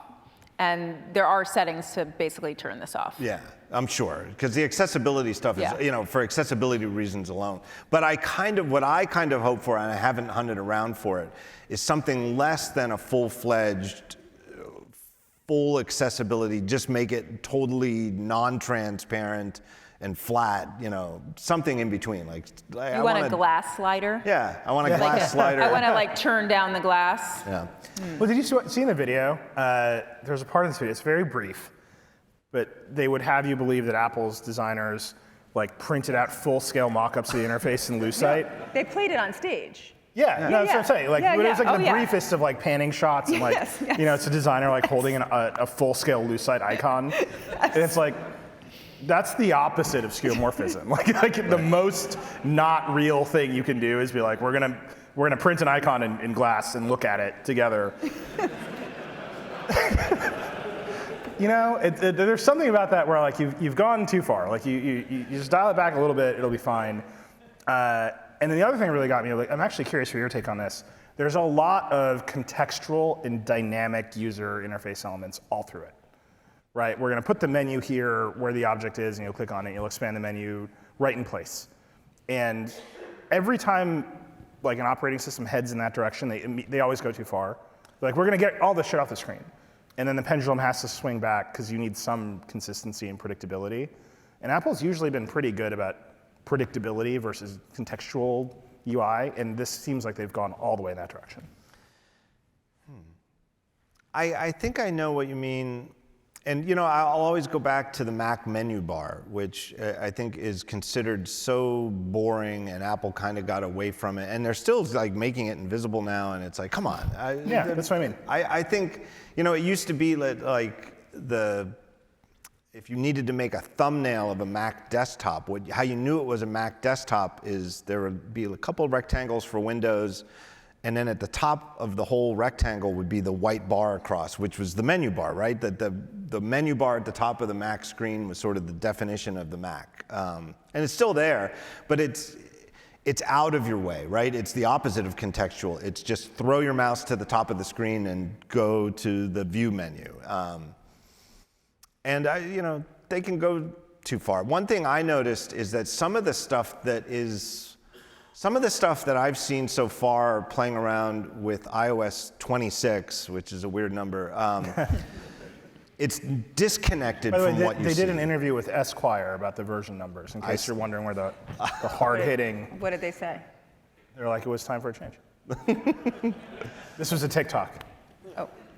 There's a thing that I was looking for. I installed iOS 26 and I wanted to play with the Ask button for a screenshot, and I took a screenshot, but at the bottom of my screen were all of the drawing tools, the pencil and the highlighter and all that stuff. And I'm like, how do I get this? And it turned out that in the screenshot interface, I had the markup button highlighted. Enabled. And you just have to turn it off. But the markup button's up top, and those tools show up at the bottom, and it took me surprisingly long to figure that out, because I would expect that the toggle for the palette of tools is next to the palette of tools, not all the way at the top. So I think there's a fine line there. I think sometimes you want stuff to show up right next to the thing, and other times you just want to know where it is. And that's the secret of the Mac menu bar, is when in doubt, just go to the top of the screen and it's up there somewhere. Yeah, I like that sort of like, you're in modes. Like the iPhone doesn't have modes in that way, except in these like weird corners of the operating system. But you just see, I haven't like played with it very deeply, but lots of the liquid glass philosophy is like things will pop up as lenses over the thing, and that's how you will experience different, not modes, but like different capabilities of the operating system. And I just like wonder if the pendulum has gone too far, and it will naturally swing back the way it kind of always does.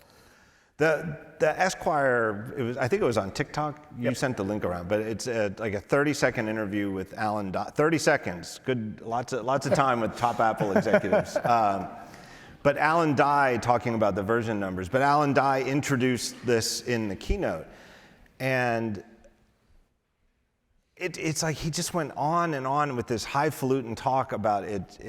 I wish I had the quotes, but everybody watched Alan Dye introduce liquid glass, and it's that it speaks to our users and it invigorates the spirit of Apple, and it brings out the best in our Apple silicon, and it's like, I don't know, bring back like when Steve Jobs showed Aqua. He didn't talk like that about it. He wasn't like, this really shows off the power of our GPUs. He was like, look at this. This looks fucking cool, right? Famously, he was like, you can lick it. Yeah, you can lick it, right. Pretty good. Yeah, he literally said that. And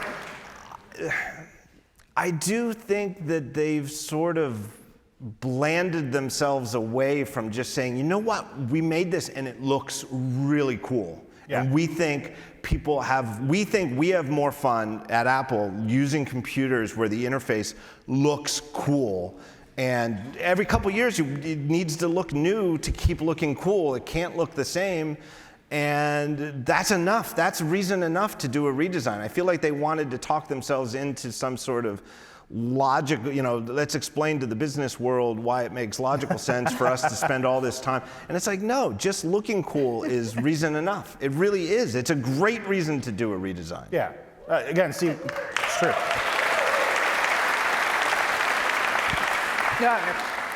I was gonna say, like, famously, like, we can like relive like the Slashdot arguments about burning CPU cycles on like rendering the interface. You can tell I'm poisoned. This is how I grew up in the computer lab on Slashdot. But no, actually, like software design as a whole is like everything is too serious. Like there's a lot of self-seriousness, and I think maybe some of the only designers left that are just like, yeah, it looks rad, are like car designers. Yeah. Like, we made it look like a jet. Like, okay, like, every Toyota is now an angry robot. Like, okay, like, there's no reason for this at all. Like, and I would actually like to see some of that whimsy come back to Apple, but Apple's so big, and like, they need to have more fun with some of the things that they were able to have fun with, and I agree with you. I think they should just say we're doing it for fun. Yeah. I think that's reasonable. I also remember in the original iPhone announcement at Macworld in 2007 that Steve Jobs did the slide to unlock like more than once. Like he was like, here, let me lock it again and show this to you. And that it tracked his finger perfectly. And it was this cool looking metal looking button that was in a cool looking channel, and the back of the channel that the button slid across said slide to unlock. Wait, do you think this is just sort of the like accidental legacy of Johnny Ive's British accent? How That, so? like everything just felt very serious. Yeah, yeah. Right. He was like, he says aluminium. Like we gotta. Yeah. What's our new aluminium? like he's like, it's inevitable, and they're like, oh shit, this is like we gotta do. We need to. It has to sound like a museum. Right. Yeah, maybe. You know, that it wasn't that Johnny Ive was bringing the pretension, but the way he spoke. Yeah, just like literally the Yeah. pretension of being British. Yeah. But they could. That's right. You see what I'm saying? They Like could just get a new voiceover artist. that's true. They could just have an AI. They just have British AI guy. do the voiceover. It fucking rules. Like, Getting into the individual platforms, I'll start with the one that didn't really get the new refresh because it didn't need to, is VisionOS. But you know, say what you will about the popularity of Vision Pro and here we are 2 years after it was announced and a year and a half after it started shipping. They are full steam ahead on VisionOS. The VisionOS 26 is super impressive. I had a briefing where I got to do the new, much improved persona. Yeah, I'm very excited to see this. It's real. I mean, it is like really freaky, like, because then the part of the demo, I don't know, maybe it should have been somebody else, but it was like me looking at me. oh, I love that they did that to you. Yeah. Like, Yeah. you How think did they about do what that you've to done, you? John. What?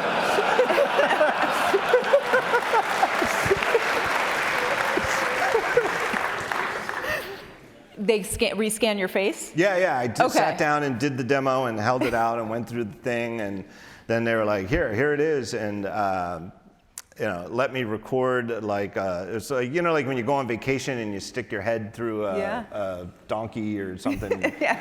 There's a picture of a donkey without a head, and I do come know. on, Nilay, I you do know what I'm what you talking mean. about. I stuck my head through a donkey. The on the classic last American vacation. Locating a donkey. No, but it was like a way to, like, I got like a souvenir video of my persona at Apple Park in front of the big Yeah. inflatable rainbow inside the. They the sent room. you that? Well, they airdropped it to me after I made it. What do you do with that? I'll Should've show it shown to you that. after the Okay, show. yeah, I can't wait. The stuff with the widgets stuck on the wall, super impressive. And Yeah. they're really stable and they look really cool. And you can get up real close to them when you're walking around.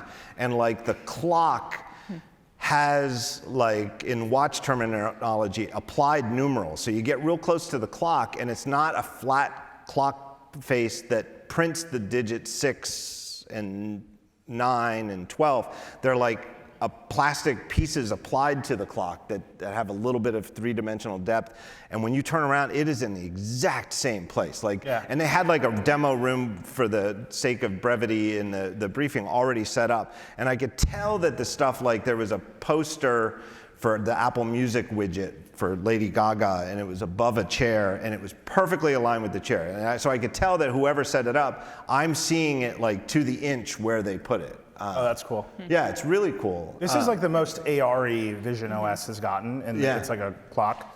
But like, this is like a very impressive clock. But like the promise of this thing was that it was, it was gonna lead Apple towards the AR future they were trying to build. And most of the experiences were VR, or like pass through mixed reality with some VR. Like there's a clock in your room that's always there when you put on the headset, because they've solved that problem too. Like stuff stays in place between sessions. I think that's like the first little indication that they can actually do some of the stuff they were promising to do. Yeah. I thought that, I think it was 2018 when Mike Rockwell was my guest on this show. And there was 5 years before Vision Pro was announced. But they had a whole bunch of VR stuff in WWDC. And if you like read between the lines, they must be making a headset, right? I mean, there's no other reason. And I kind of feel like this year's VisionOS is sort of like, oh, they're definitely making glasses. Like, because yes, they've added immersive stuff, like if you have the 360 GoPro, and they'll worked with the camera companies so you can get an immersive experience out of your own footage. Super impressive, I got to demo that, but most of it was AR, not VR. Yeah. And most of it would make way more sense with see-through glasses than goggles with screens in front of your eyes. Yeah, actually, I thought that was an interesting gap in the first Vision Pro, because like how many years of Apple keynotes do we watch people like play chess on an iPad that wasn't there? and they'd be like, this is amazing, and you'd be like, I'm not looking at your iPad with you. This is See a giant dragon yeah, in this the is middle like of the stage. This is just you being impressed by an iPad. They're very impressive. And then the Vision Pro launched. It didn't have any of that stuff. Right. No dragons appeared. No chess was played. And now you're like, oh, they're getting there. Yep. Right. They're connecting the dots between all the spatial location stuff they have to do. To build glasses, someone has to build a display that, like, there's a whole laundry list of technology you have to solve that maybe Apple will solve before everyone else. Right. But like, they will have a software lead because they have the simulator for it. The other thing that I think is the most important update to VisionOS of all is that it can save your user to your phone. Yes. And so the headsets are interchangeable, which massive oversight in the first generation of Vision Pro. Yeah. Yeah. But you still can't have multiple users on an iPad. Well, Greg, in my role as Greg, Yes. I will tell you that it's because we want you to buy more iPads. And actually, they did say that in my interview today. Really? Well, I'm sure we're going to get to this, but the Mac and iPad distinction, you know my thoughts on this, both of you do. I would like to see either a touchscreen Mac or the macOS come to iPad, and they repeatedly told me no today, many times no, and but then they said we would think you should have both. Yeah, it's fun. It is fun doing this show where I can bring up, it's a repeated question over the years, why can't you have multiple users on an iPad? It's really refreshing to get an honest answer. I do what I can. Transparency is really part of everything we do here. But at also Apple. the iPad isn't $3,500. Right, I mean, the Vision Pro is still $3,500, and your iPad that you're trying to sell me is $100. Yeah. 200. Let's do Minimum, iPhone first. $279. The camera app has a total redesign. And I have to wonder if after the reaction last year to redesigning the Photos app, if it gave them pause about redesigning camera. I haven't used it. I have it on a spare phone, but I kind of like the idea where for most users, there's just video, photo, and you have to like long press to get into which type of photo or video. But this is one of those handful of apps that I don't know, what percentage of iPhone users do you think just sticks with the built-in camera app? 96%? 97%? 99.9. Yeah, maybe, yeah. So it is a super. No offense to the other iPhone camera app makers, but I thought when I watched this, I was like, oh, good, I'll still have a job because I will have to teach people how to find this. Right. I think that it is going to be, and I was excited about the fact that just these two things, I find it very overwhelming. And if you don't know right now, if you swipe up, and sometimes you end up in the swipe up menu, and you're like, I don't need all of this. I just want to get back to this. I think it's good to hide a lot of that stuff and then focus on the camera photo, and the camera video. But I think.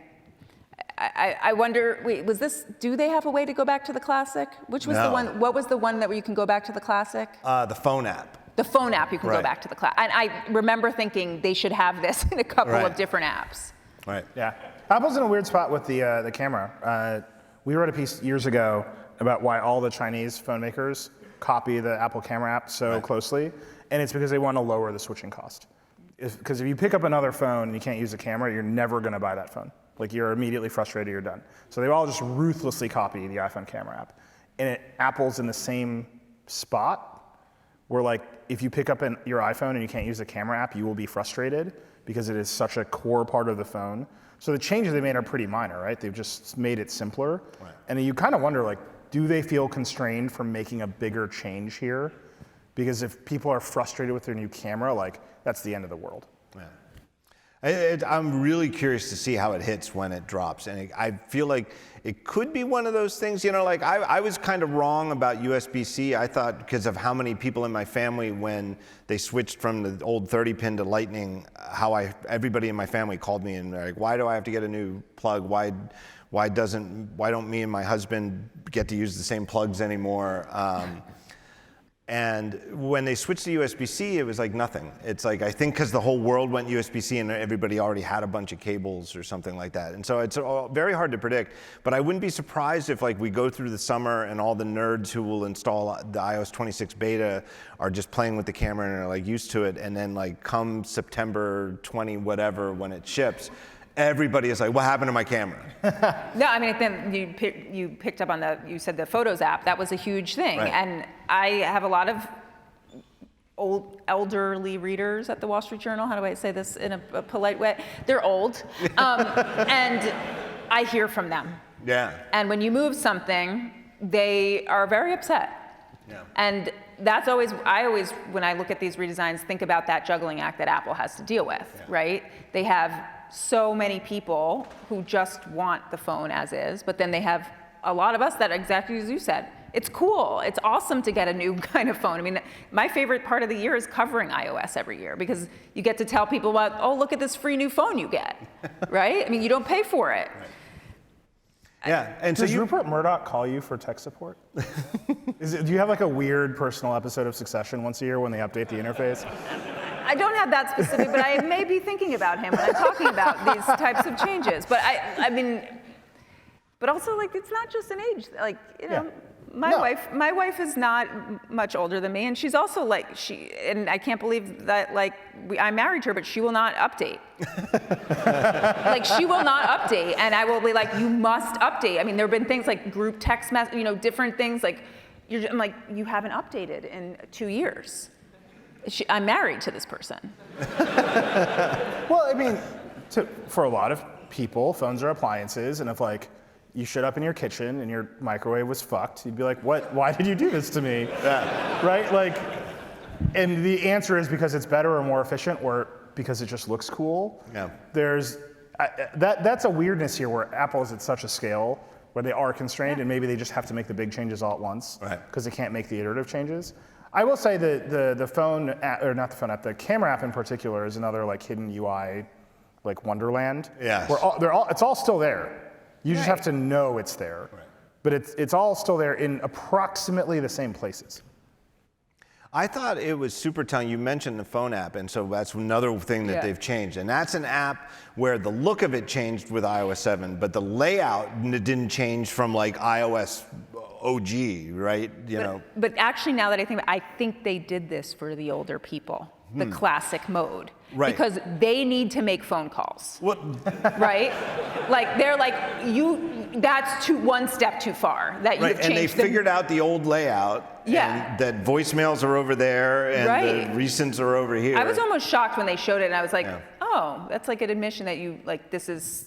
And I think the big tell that they are willing to, it's like new Apple that is getting used to accommodating like a billion plus user base, as opposed to old Apple, which had like 4 or 5% of the market, but the 4 or 5% were like, yeah, we love you and we want, just tell me where to learn about this stuff. And but you would think like with the camera app, you would have a pro mode or a creator mode or like, right, there's lots of things you could do to solve that problem in that app in particular that they seem resistant to. But that's also an area, and again, and not just because I have friends and I know some of them are here, but who make the pro camera apps, where it really is well served by the pro camera apps. It really is. Absolutely, and when I said 99%, I don't mean that as a knock. I just mean that's how big the and install 1% of all is. users, Right, I mean. Like, what's the percentage of iPhone users who never take pictures, right? My dad is one. My dad has an iPhone, and I don't think he's ever taken a photograph. Wild. Yeah, but he's 87. They're out there, but it's very small, right? It's just one of those apps that everybody uses. But I thought the big tell with the phone interface wasn't just that they're going to have, we have a new unified view, which sounds good to me. Like, I kind of hate when I've got the red badge and it's the same person who counts as a recent and a voicemail, and it's like, I gotta click through both to get rid of the badge. Yeah, I like this. I like the sounds of this. But I think the real tell is that to get to the classic interface, you don't have to like go back to settings, go down to apps, go to phone. It's up there in the corner. You just hit the ... and then right at the top of the menu that opens is, do you want the classic layout or the new layout? And I'm going to be so popular the week that comes out. I mean, seriously, that'll be the most popular story on the Wall Street Journal. It's be great. Yeah. And they did. It's like tariffs rocking the world. I'm not joking. We can revisit this. Let's talk in the beginning of September. I will be queen. Photos. Photos. How to make calls with your iPhone. Yeah. Photos.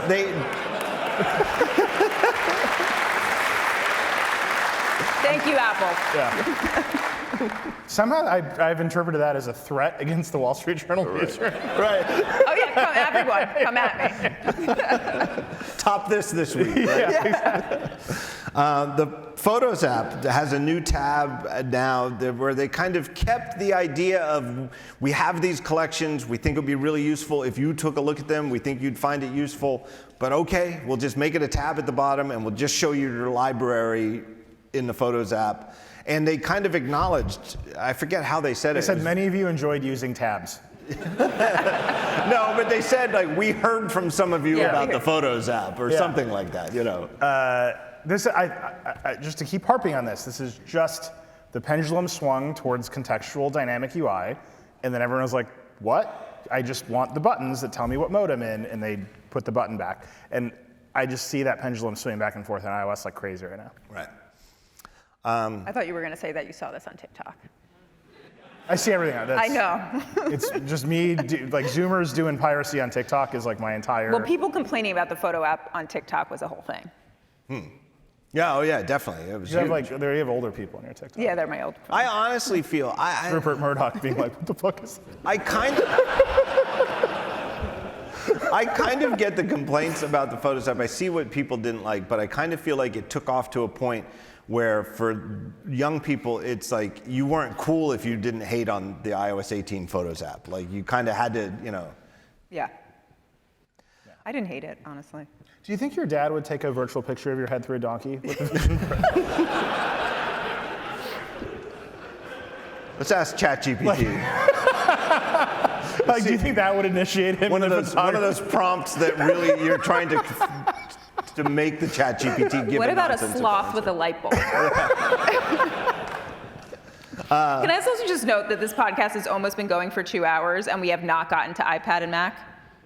And I know that we are going. I know. iPad windowing. That's another 40 minutes. These people are trapped. You guys know that's 40 minutes, right? That's right. That's another 40 minutes. No, they saved it for last. I think it was the last platform Was it? they talked about. iPad, but they went through Mac quickly. And tvOS. Yeah, well, tvOS, they're like, yeah, it's clear now. Also, look at our shows. And it's like, so you have no ideas. No further ideas for the TV. posters look cooler. Yeah, exactly. No, iPad windowing. I mean, let's do it while we still have gas in the tank here, because how much do you want to talk about it? 40 minutes. I mean, yeah.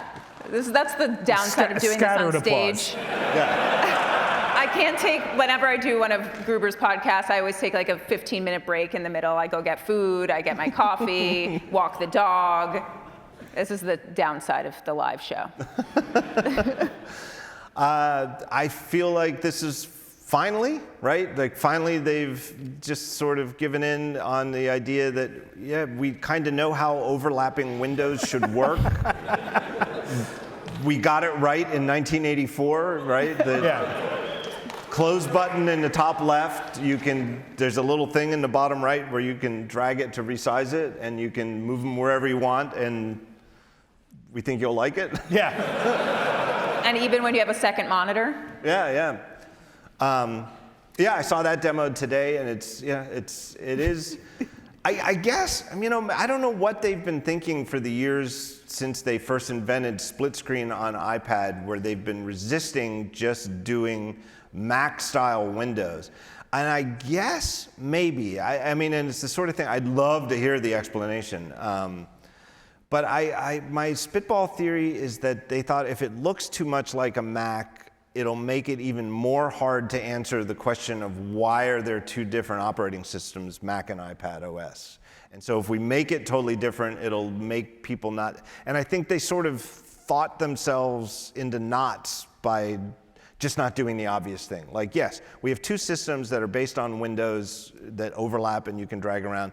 And so they share a similar design language and placement of controls. So I heard a variation of an answer, just like walking around yesterday. I don't know if they talked to you about this, and I don't know if I believe it, but from what I understand, they were worried that anything that increased the latency of the touchscreen would wreck the iPad.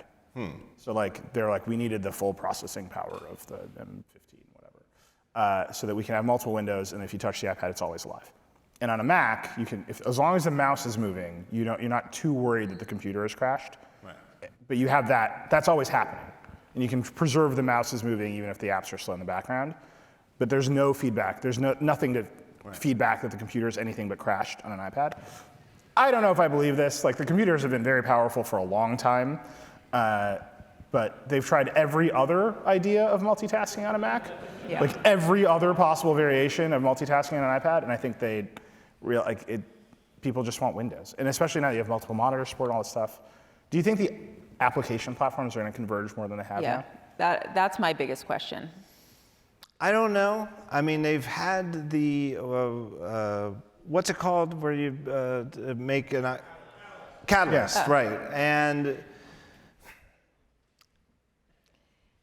I don't know. I feel like Catalyst hasn't really shaken up it doesn't seem like we see lots of new blockbuster Mac apps all the time anymore. But there still are new Mac apps that come out that are really Mac-assed Mac apps, to use that parlance. So I don't think they're going to converge, but I do think that with like SwiftUI and stuff, that there will be it'll be a lot easier. It's not just by using Catalyst to say, just spit this out and run it on a Mac, but to have a Mac app that does Mac-like things. And I just think it is hard to explain to a normal person the things that make a Mac that wouldn't be right on iPad, and the new export feature, right? And this was kind of weird that they made Final Cut Pro for iPad a couple years ago, and you had to leave it in the foreground while it exported, which could take minutes because it takes a long time, or maybe more than minutes, right, for a long enough project. And now, in addition to the windowing system, there's a new thing. There's an API where an app that does a long export process it just becomes a live activity, and it could take 30 minutes, and you can just go about your day and go to email and dick around on messages or whatever you want to do, and it live updates in the background. And then when you're driving your car, the live activity dynamically shows up in CarPlay. Right. This is the power of the Apple ecosystem. My theory on this now, and I am very excited about these iPad changes, but I think having complained about this for so many years, how many years now that since the what is a computer ad, I feel like, I personally, and maybe others feel this way, will continue to complain about the iPad not being a Mac until it is a Mac with a touchscreen. Because even though what they gave us yesterday, which was great windowing, more desktop, more monitor support, and preview, which is actually a really big deal for me. I live in preview with a lot of the work I do. I'm still like, oh yeah, now what about the apps? What about the Mac apps that I would want? Right. What about the file system? What about this? And it's like, I'm gonna just keep, for the end of time, want those Mac things to be on an iPad with a touchscreen that I can take off and then go use somewhere else. Which is your argument you've always made to me, which is like, do you really just want a Mac with a touchscreen? Yeah. Or do you want an iPad with macOS? I think you should buy a Macintosh. Have you heard of it? As Greg Joswiak, you believe that? I'm saying, have you thought about buying both products? No, they told me today that I should buy both products. They're hoping to buy both products. Yeah. Not to just harp on the future of application platforms, but in what other room would you do that? The weird thing about the Mac right now, and the weird thing about where the action is it's all web apps, right? In the airport on the way here, I met a developer who was not coming to WWDC. He was headed elsewhere, and he was like, look, the nature of our app is that the market share is on Android, so we care a lot about Android, and most of our action, our growth, is on the web. That's how we're distributing the app to people. And that's just making a comeback. The example I always use is Figma. Figma is a miracle of a web app, right? And it has overtaken the design world in all the ways that it has. And it's a web app. And you look at the Mac, and it's like over the Mac App Store. How many of you are making a killing in a Mac App Store? Not even the Amazon guy was like, right? Yeah. Oh, remember the Amazon guy? Oh, we're gonna find him. Oh, I'm gonna This is find going long, so we tire him out, so he can't run fast. We has workout buddy. It's like, you're going pretty slow. Like Electron is like, it has taken over the Mac in a real way. Like I use Notion Calendar, that's like a beautiful Mac Ask Mac app. It is an Electron app. And that is the thing that they cannot allow that to break the iPad. And I think there's gonna be a hard wall there until the government or a judge or someone, John personally, breaks the wall down. That's going to be the difference. They called that. Did you watch the State of the Union yesterday, or are you off? No, they called it out in the State of the Union. I might be paraphrasing slightly, but it was a line like, "Please stop making Electron apps." Wait, really? Yes. Did everybody else? I'm not imagining this, right? There was That's crazy. Yeah. Along the lines of, we've got these great tools that'll, that do so much more and give such a better experience, which I think is true. But I do think that does factor into it, that the iPad is this protected space where they know it's only going, and Do they pair that up with and we're lowering the take rate in the App Store? They didn't. Right, this is the problem. You can deploy an Electron app for free and get a lot of distribution for free. Right. And what Apple should be saying is, we will give you a lot of distribution for free if you play by our rules, use our platform, and that will be economically viable forever. And I didn't hear any of that here at the WWDC. Well, and so many developers who might want to make native iPad and Mac apps for their company, it's just the nature of how companies work, where you've got to sell it to somebody who's above you, who's not a developer. And when one of the alternate plans is, well, we'll just make a web app and then you spit out an Electron app and it runs everywhere, and there's only one code base and one team, and we can hire people who know how to write React, JavaScript apps anywhere, and it costs more to get people who are experts in SwiftUI, they're like, well, I'll go that way. Yeah. Right? Have you heard of React? You just see it happen all over the place. And I think they can make the iPad, they can finally give in. They can give you what you want. They cannot allow that to happen to the iPad, because that's what will break the app model, it will break the store model, and it will just collapse it into being a Mac, because the applications will actually end up being the same as Mac. And one of the little details I learned today, and it makes sense, is that this new export API, so when a video app exports a very long process, it runs in the background on iPad, it can run as long as it takes till it finishes, but to access that API, you have to do two things. It has to be a task that has a completion. You can't just have an open-ended task that is continuously polling forever. You can't just run something in the background forever. It has to be a task that has or in user interface parlance, it has to have a progress bar with an end, not one of those spinners that's maybe forever. And the other thing is, it has to be user initiated. So it has to be something where the user says, take this, export, go, and then it'll go. So the app can't just on its own while you're doing this say, I'll run a background task and update, blah, blah, blah in the background. And it doesn't work like that. But part of that reason why is that you can run into a situation on the Mac, because the Mac's the Mac, where you've installed stuff, all sorts of stuff is going on in the background that you don't know is going on, because most people out there don't run Activity Monitor and look for CPU usage. It's impossible on iPad, and it's part of the selling point, and I think that's why you're gonna be forever unhappy. Thank you. They also, the other half of the finally, and they got this right in 1984, really, I've been playing around in that classic Mac emulator on the web, Infinite Mac, I think it's called, and it's they really did nail the Finder in 1984. By the way, it did not take that. a global regulatory crackdown to ship a Mac emulator on the web. No. Right, this is what I mean. The web is this huge escape hatch of applications that breaks the App Store model. Right. And that is it's why the Mac thrives, and I think it's also what's holding the iPad back in just the realest of ways. Yeah.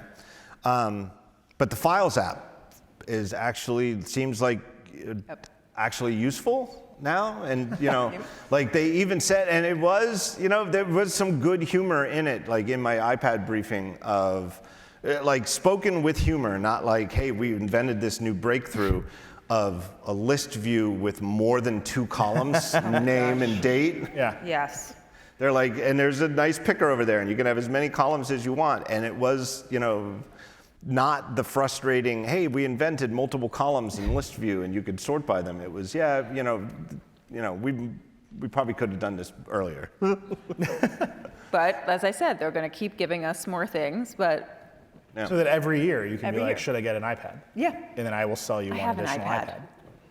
iPad. I made the joke, and I'm not sure, I'm at the point now where I'm older than a lot of the people briefing me, and I made the joke when they were talking about being able to pick folder colors. Oh, yeah. And I said, oh, did you get that from System 7? That's rough. It's a couple people at the table laughed, and a couple people were like, who's this guy? Can I interest you in classic mode? They were like, does he know how to use the iPhone camera? Yeah, I don't know. Right. What was that remember OS 8 had that totally horrible theming engine? Oh, and they yeah. never shipped it, but there was Well, one. no, it was a great theming engine that the other themes were horrible. Right, but there was one that was just like total 90s design where like Gizmo. And it's like, oh, with liquid glass, finally you can enable Gizmo on your iPhone. Yeah, there was Gizmo, and I think Techno, was the dark one, Yeah. Actually, one thing on the iPad, I think you have written about this more than anyone over the years. It's maybe you and Jason Snell. Apple never has really known what the other 2 buttons in the stoplight menu window control should do. Like they've absolutely known what red is the whole time. Right. Yeah. Nailed red. Right. And they're like, go? It's like, go. Do you know what they do on the iPad? No, I don't know what they do. Like it's been one of these like puzzles for the long time. Like one is minimize and one is close, and that sort of makes sense on the. Yeah. But on what is the difference between close and minimize on an iPad?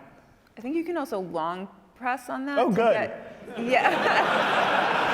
I think you can use that to resize the window. So I think close, I don't know. I haven't played with it. I've only seen it. But I think close would sort of close it, and then if you command tab, it won't still be there. And if you minimize it, it vanishes from your view, but it's still there. Like you can command tab. This is like the one thing about, because they're iconic. As iconic as the menu bar. Yeah. But the fact that like no one at Apple has ever been like, okay, go. I would have been happy for years if they only had the red button. And again, go back to like 1984. That's all the Mac had up there. It's just a close button. I don't know. You don't need minimize or tiling options and stuff. I just wanted to know how to close a window on iPad. No, I'm like 100% convinced that like when they were doing Aqua, they're like, we'll have these stoplights, and they're like, we'll figure it out later. And Steve Jobs was like, it looks cool. And like we're like 40 years into it now, and it's like, green means go. Like someone figure it out. Like, all right, ask ChatGPT. Last of the major platforms, the Mac. I think Liquid. I keep wanting to call it Liquid Metal, and my wife told me before the show. She goes, "You keep calling it Liquid Metal. It's Liquid Glass." And thank you, Amy, for knowing the name better than I do after 2 days of this. But Liquid Metal is kind of funny because Apple was involved with a thing called Liquid Metal. Yeah. The most famous thing, they bought the company, and the most famous thing was a SIM removal tool that I think is still ships to the phones. It's like in the frame or whatever, but it's a good name that they should have brought back Brush Metal and rebranded that as Liquid Metal. I think Liquid Glass looks the roughest right now on Mac. I think that it's kind of weird the way toolbar buttons float over the window instead of looking like they're part of it. But it's cool. It's cool. I thought that the big nerd audience thing was the additions to Spotlight. You mentioned it earlier. Do you guys use anything? Do you guys use Spotlight, or do you use Raycast or Launchbar or Alfred? I'm a Spotlight person. David Pierce, who's the first guest with me, is a huge Raycast person, like super into it, loves all those tools. I think what they do with Spotlight, one, it does look a lot like Raycast, right? But the sort of like, you have a bunch of app intents on your computer, like the apps register their capabilities, you start typing a word, it's like, do you want to send a message, and it sort of auto-completes that. That's Raycast plugins, like that is that, only it's, the operating system has registered the capabilities of the apps. You just draw that line, you're like, oh, this is the thing you want Siri to do. You just want to say, send a message to so-and-so and have the app do it, and now you're just typing that into Spotlight. Why can't I just talk to this? And you're like, why haven't you drawn this connection? And they're like, no further comment. Like, that's the end of that conversation. But you can see, like, this is the beginnings of that. That's how you would build the thing, is you would have the operating system know what all the apps on it can do, and then you'd be able to pass data back and forth. And I just think, to bring all the way back to the beginning, that has to be part of the architecture shift that they're talking about. Yeah. What about you? Do you use? I just use Spotlight. Yeah. I used to use Alfred, but I moved back to just regular old Spotlight. But I'm very excited about these changes because I think this is another one where it's like, if you know where to find it and know how to use these things, it's going to be, and that opens that up to a much bigger audience. Yeah. It does imply that all the apps are on your computer. Yeah. And the reality for many, many, many people is that all the apps are on the web. Are on the web. Right. And so Apple has to bridge this gap. And that, like, again, just to go to the Google approach, the Microsoft approach, they're like, oh, the web is now a giant, worldwide, interlinked series of application logic and databases, and that is the future of the platform shift. And you will just talk to the cloud, and the pennies will rain down from you and from heaven, or whatever will happen. That might work only because they have the massive distribution advantage for the web browser, right? Like, this is why Google does not want to get rid of Chrome in its lawsuits. Apple is trying to get all the applications onto its platforms natively registering with the operating system, and I wonder if that's just a harder fight given the direction everyone else is going. And I would say, I actually think, like, reflecting on the last year, I'm probably downloading more apps, either from the Mac App Store or from Mac apps. Like, the AI, like, ChatGPT makes a great, OpenAI makes a great Mac app. Yep. Claude makes a great Mac app. Superhuman, there's a number that I just feel like over the last year, like, I've been building up more native Mac apps. Yeah, famously, I love the Mac, and I've always done it. But I've noticed, I think I kind of feel, like finger in the wind, that the pendulum is swinging back towards more Mac apps. I do. And I think for the AI companies, they know. Raycast is a perfect example. Raycast is relatively new, right? I mean, I'm a Launch Bar guy. Hear it up for Launch Bar. There's Launch Bar. Alfred's been around for a while, but Raycast was sort of a new entry into the field of, we can do command space a lot better in Spotlight, or we could do a lot more.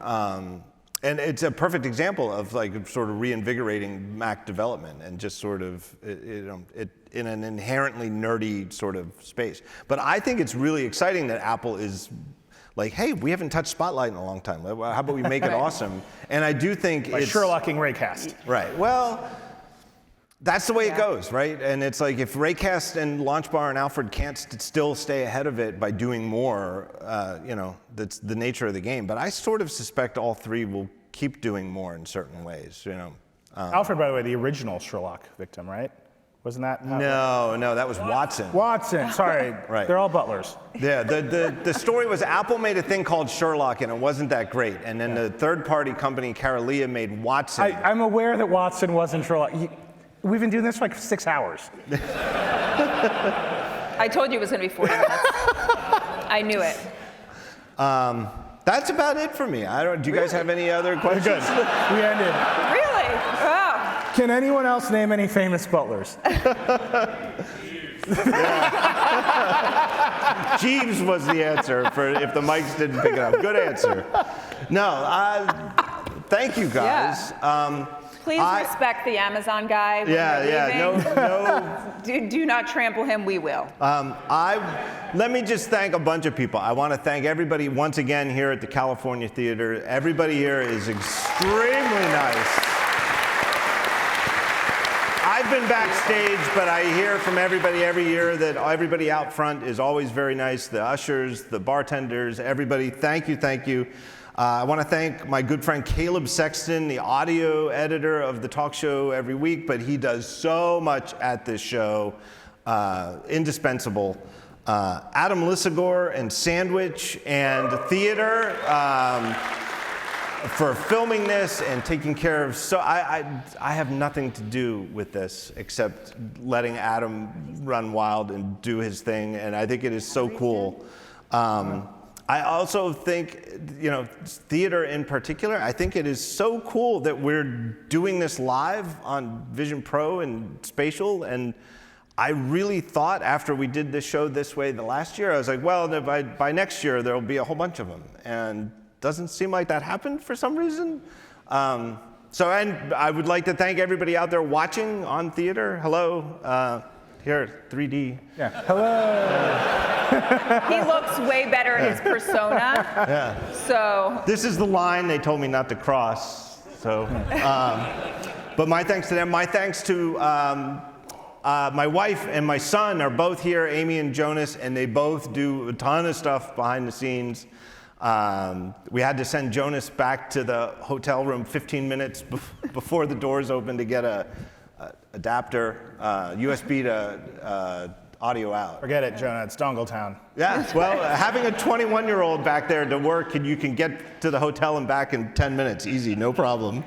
I want to thank our sponsors, iMazing, DetailsPro, and Ooni. I want to thank everybody. I already thanked everybody watching on theater, but I want to thank everybody who came to the show. Thank you very much in the audience. And last but not least, Joanna Stern and Nilay Patel, thank you. I wanted to thank Apple for this opportunity. Yeah. And thank you to Apple for the opportunity to have Nilay. Thank you, Apple, for this opportunity to be here. Okay.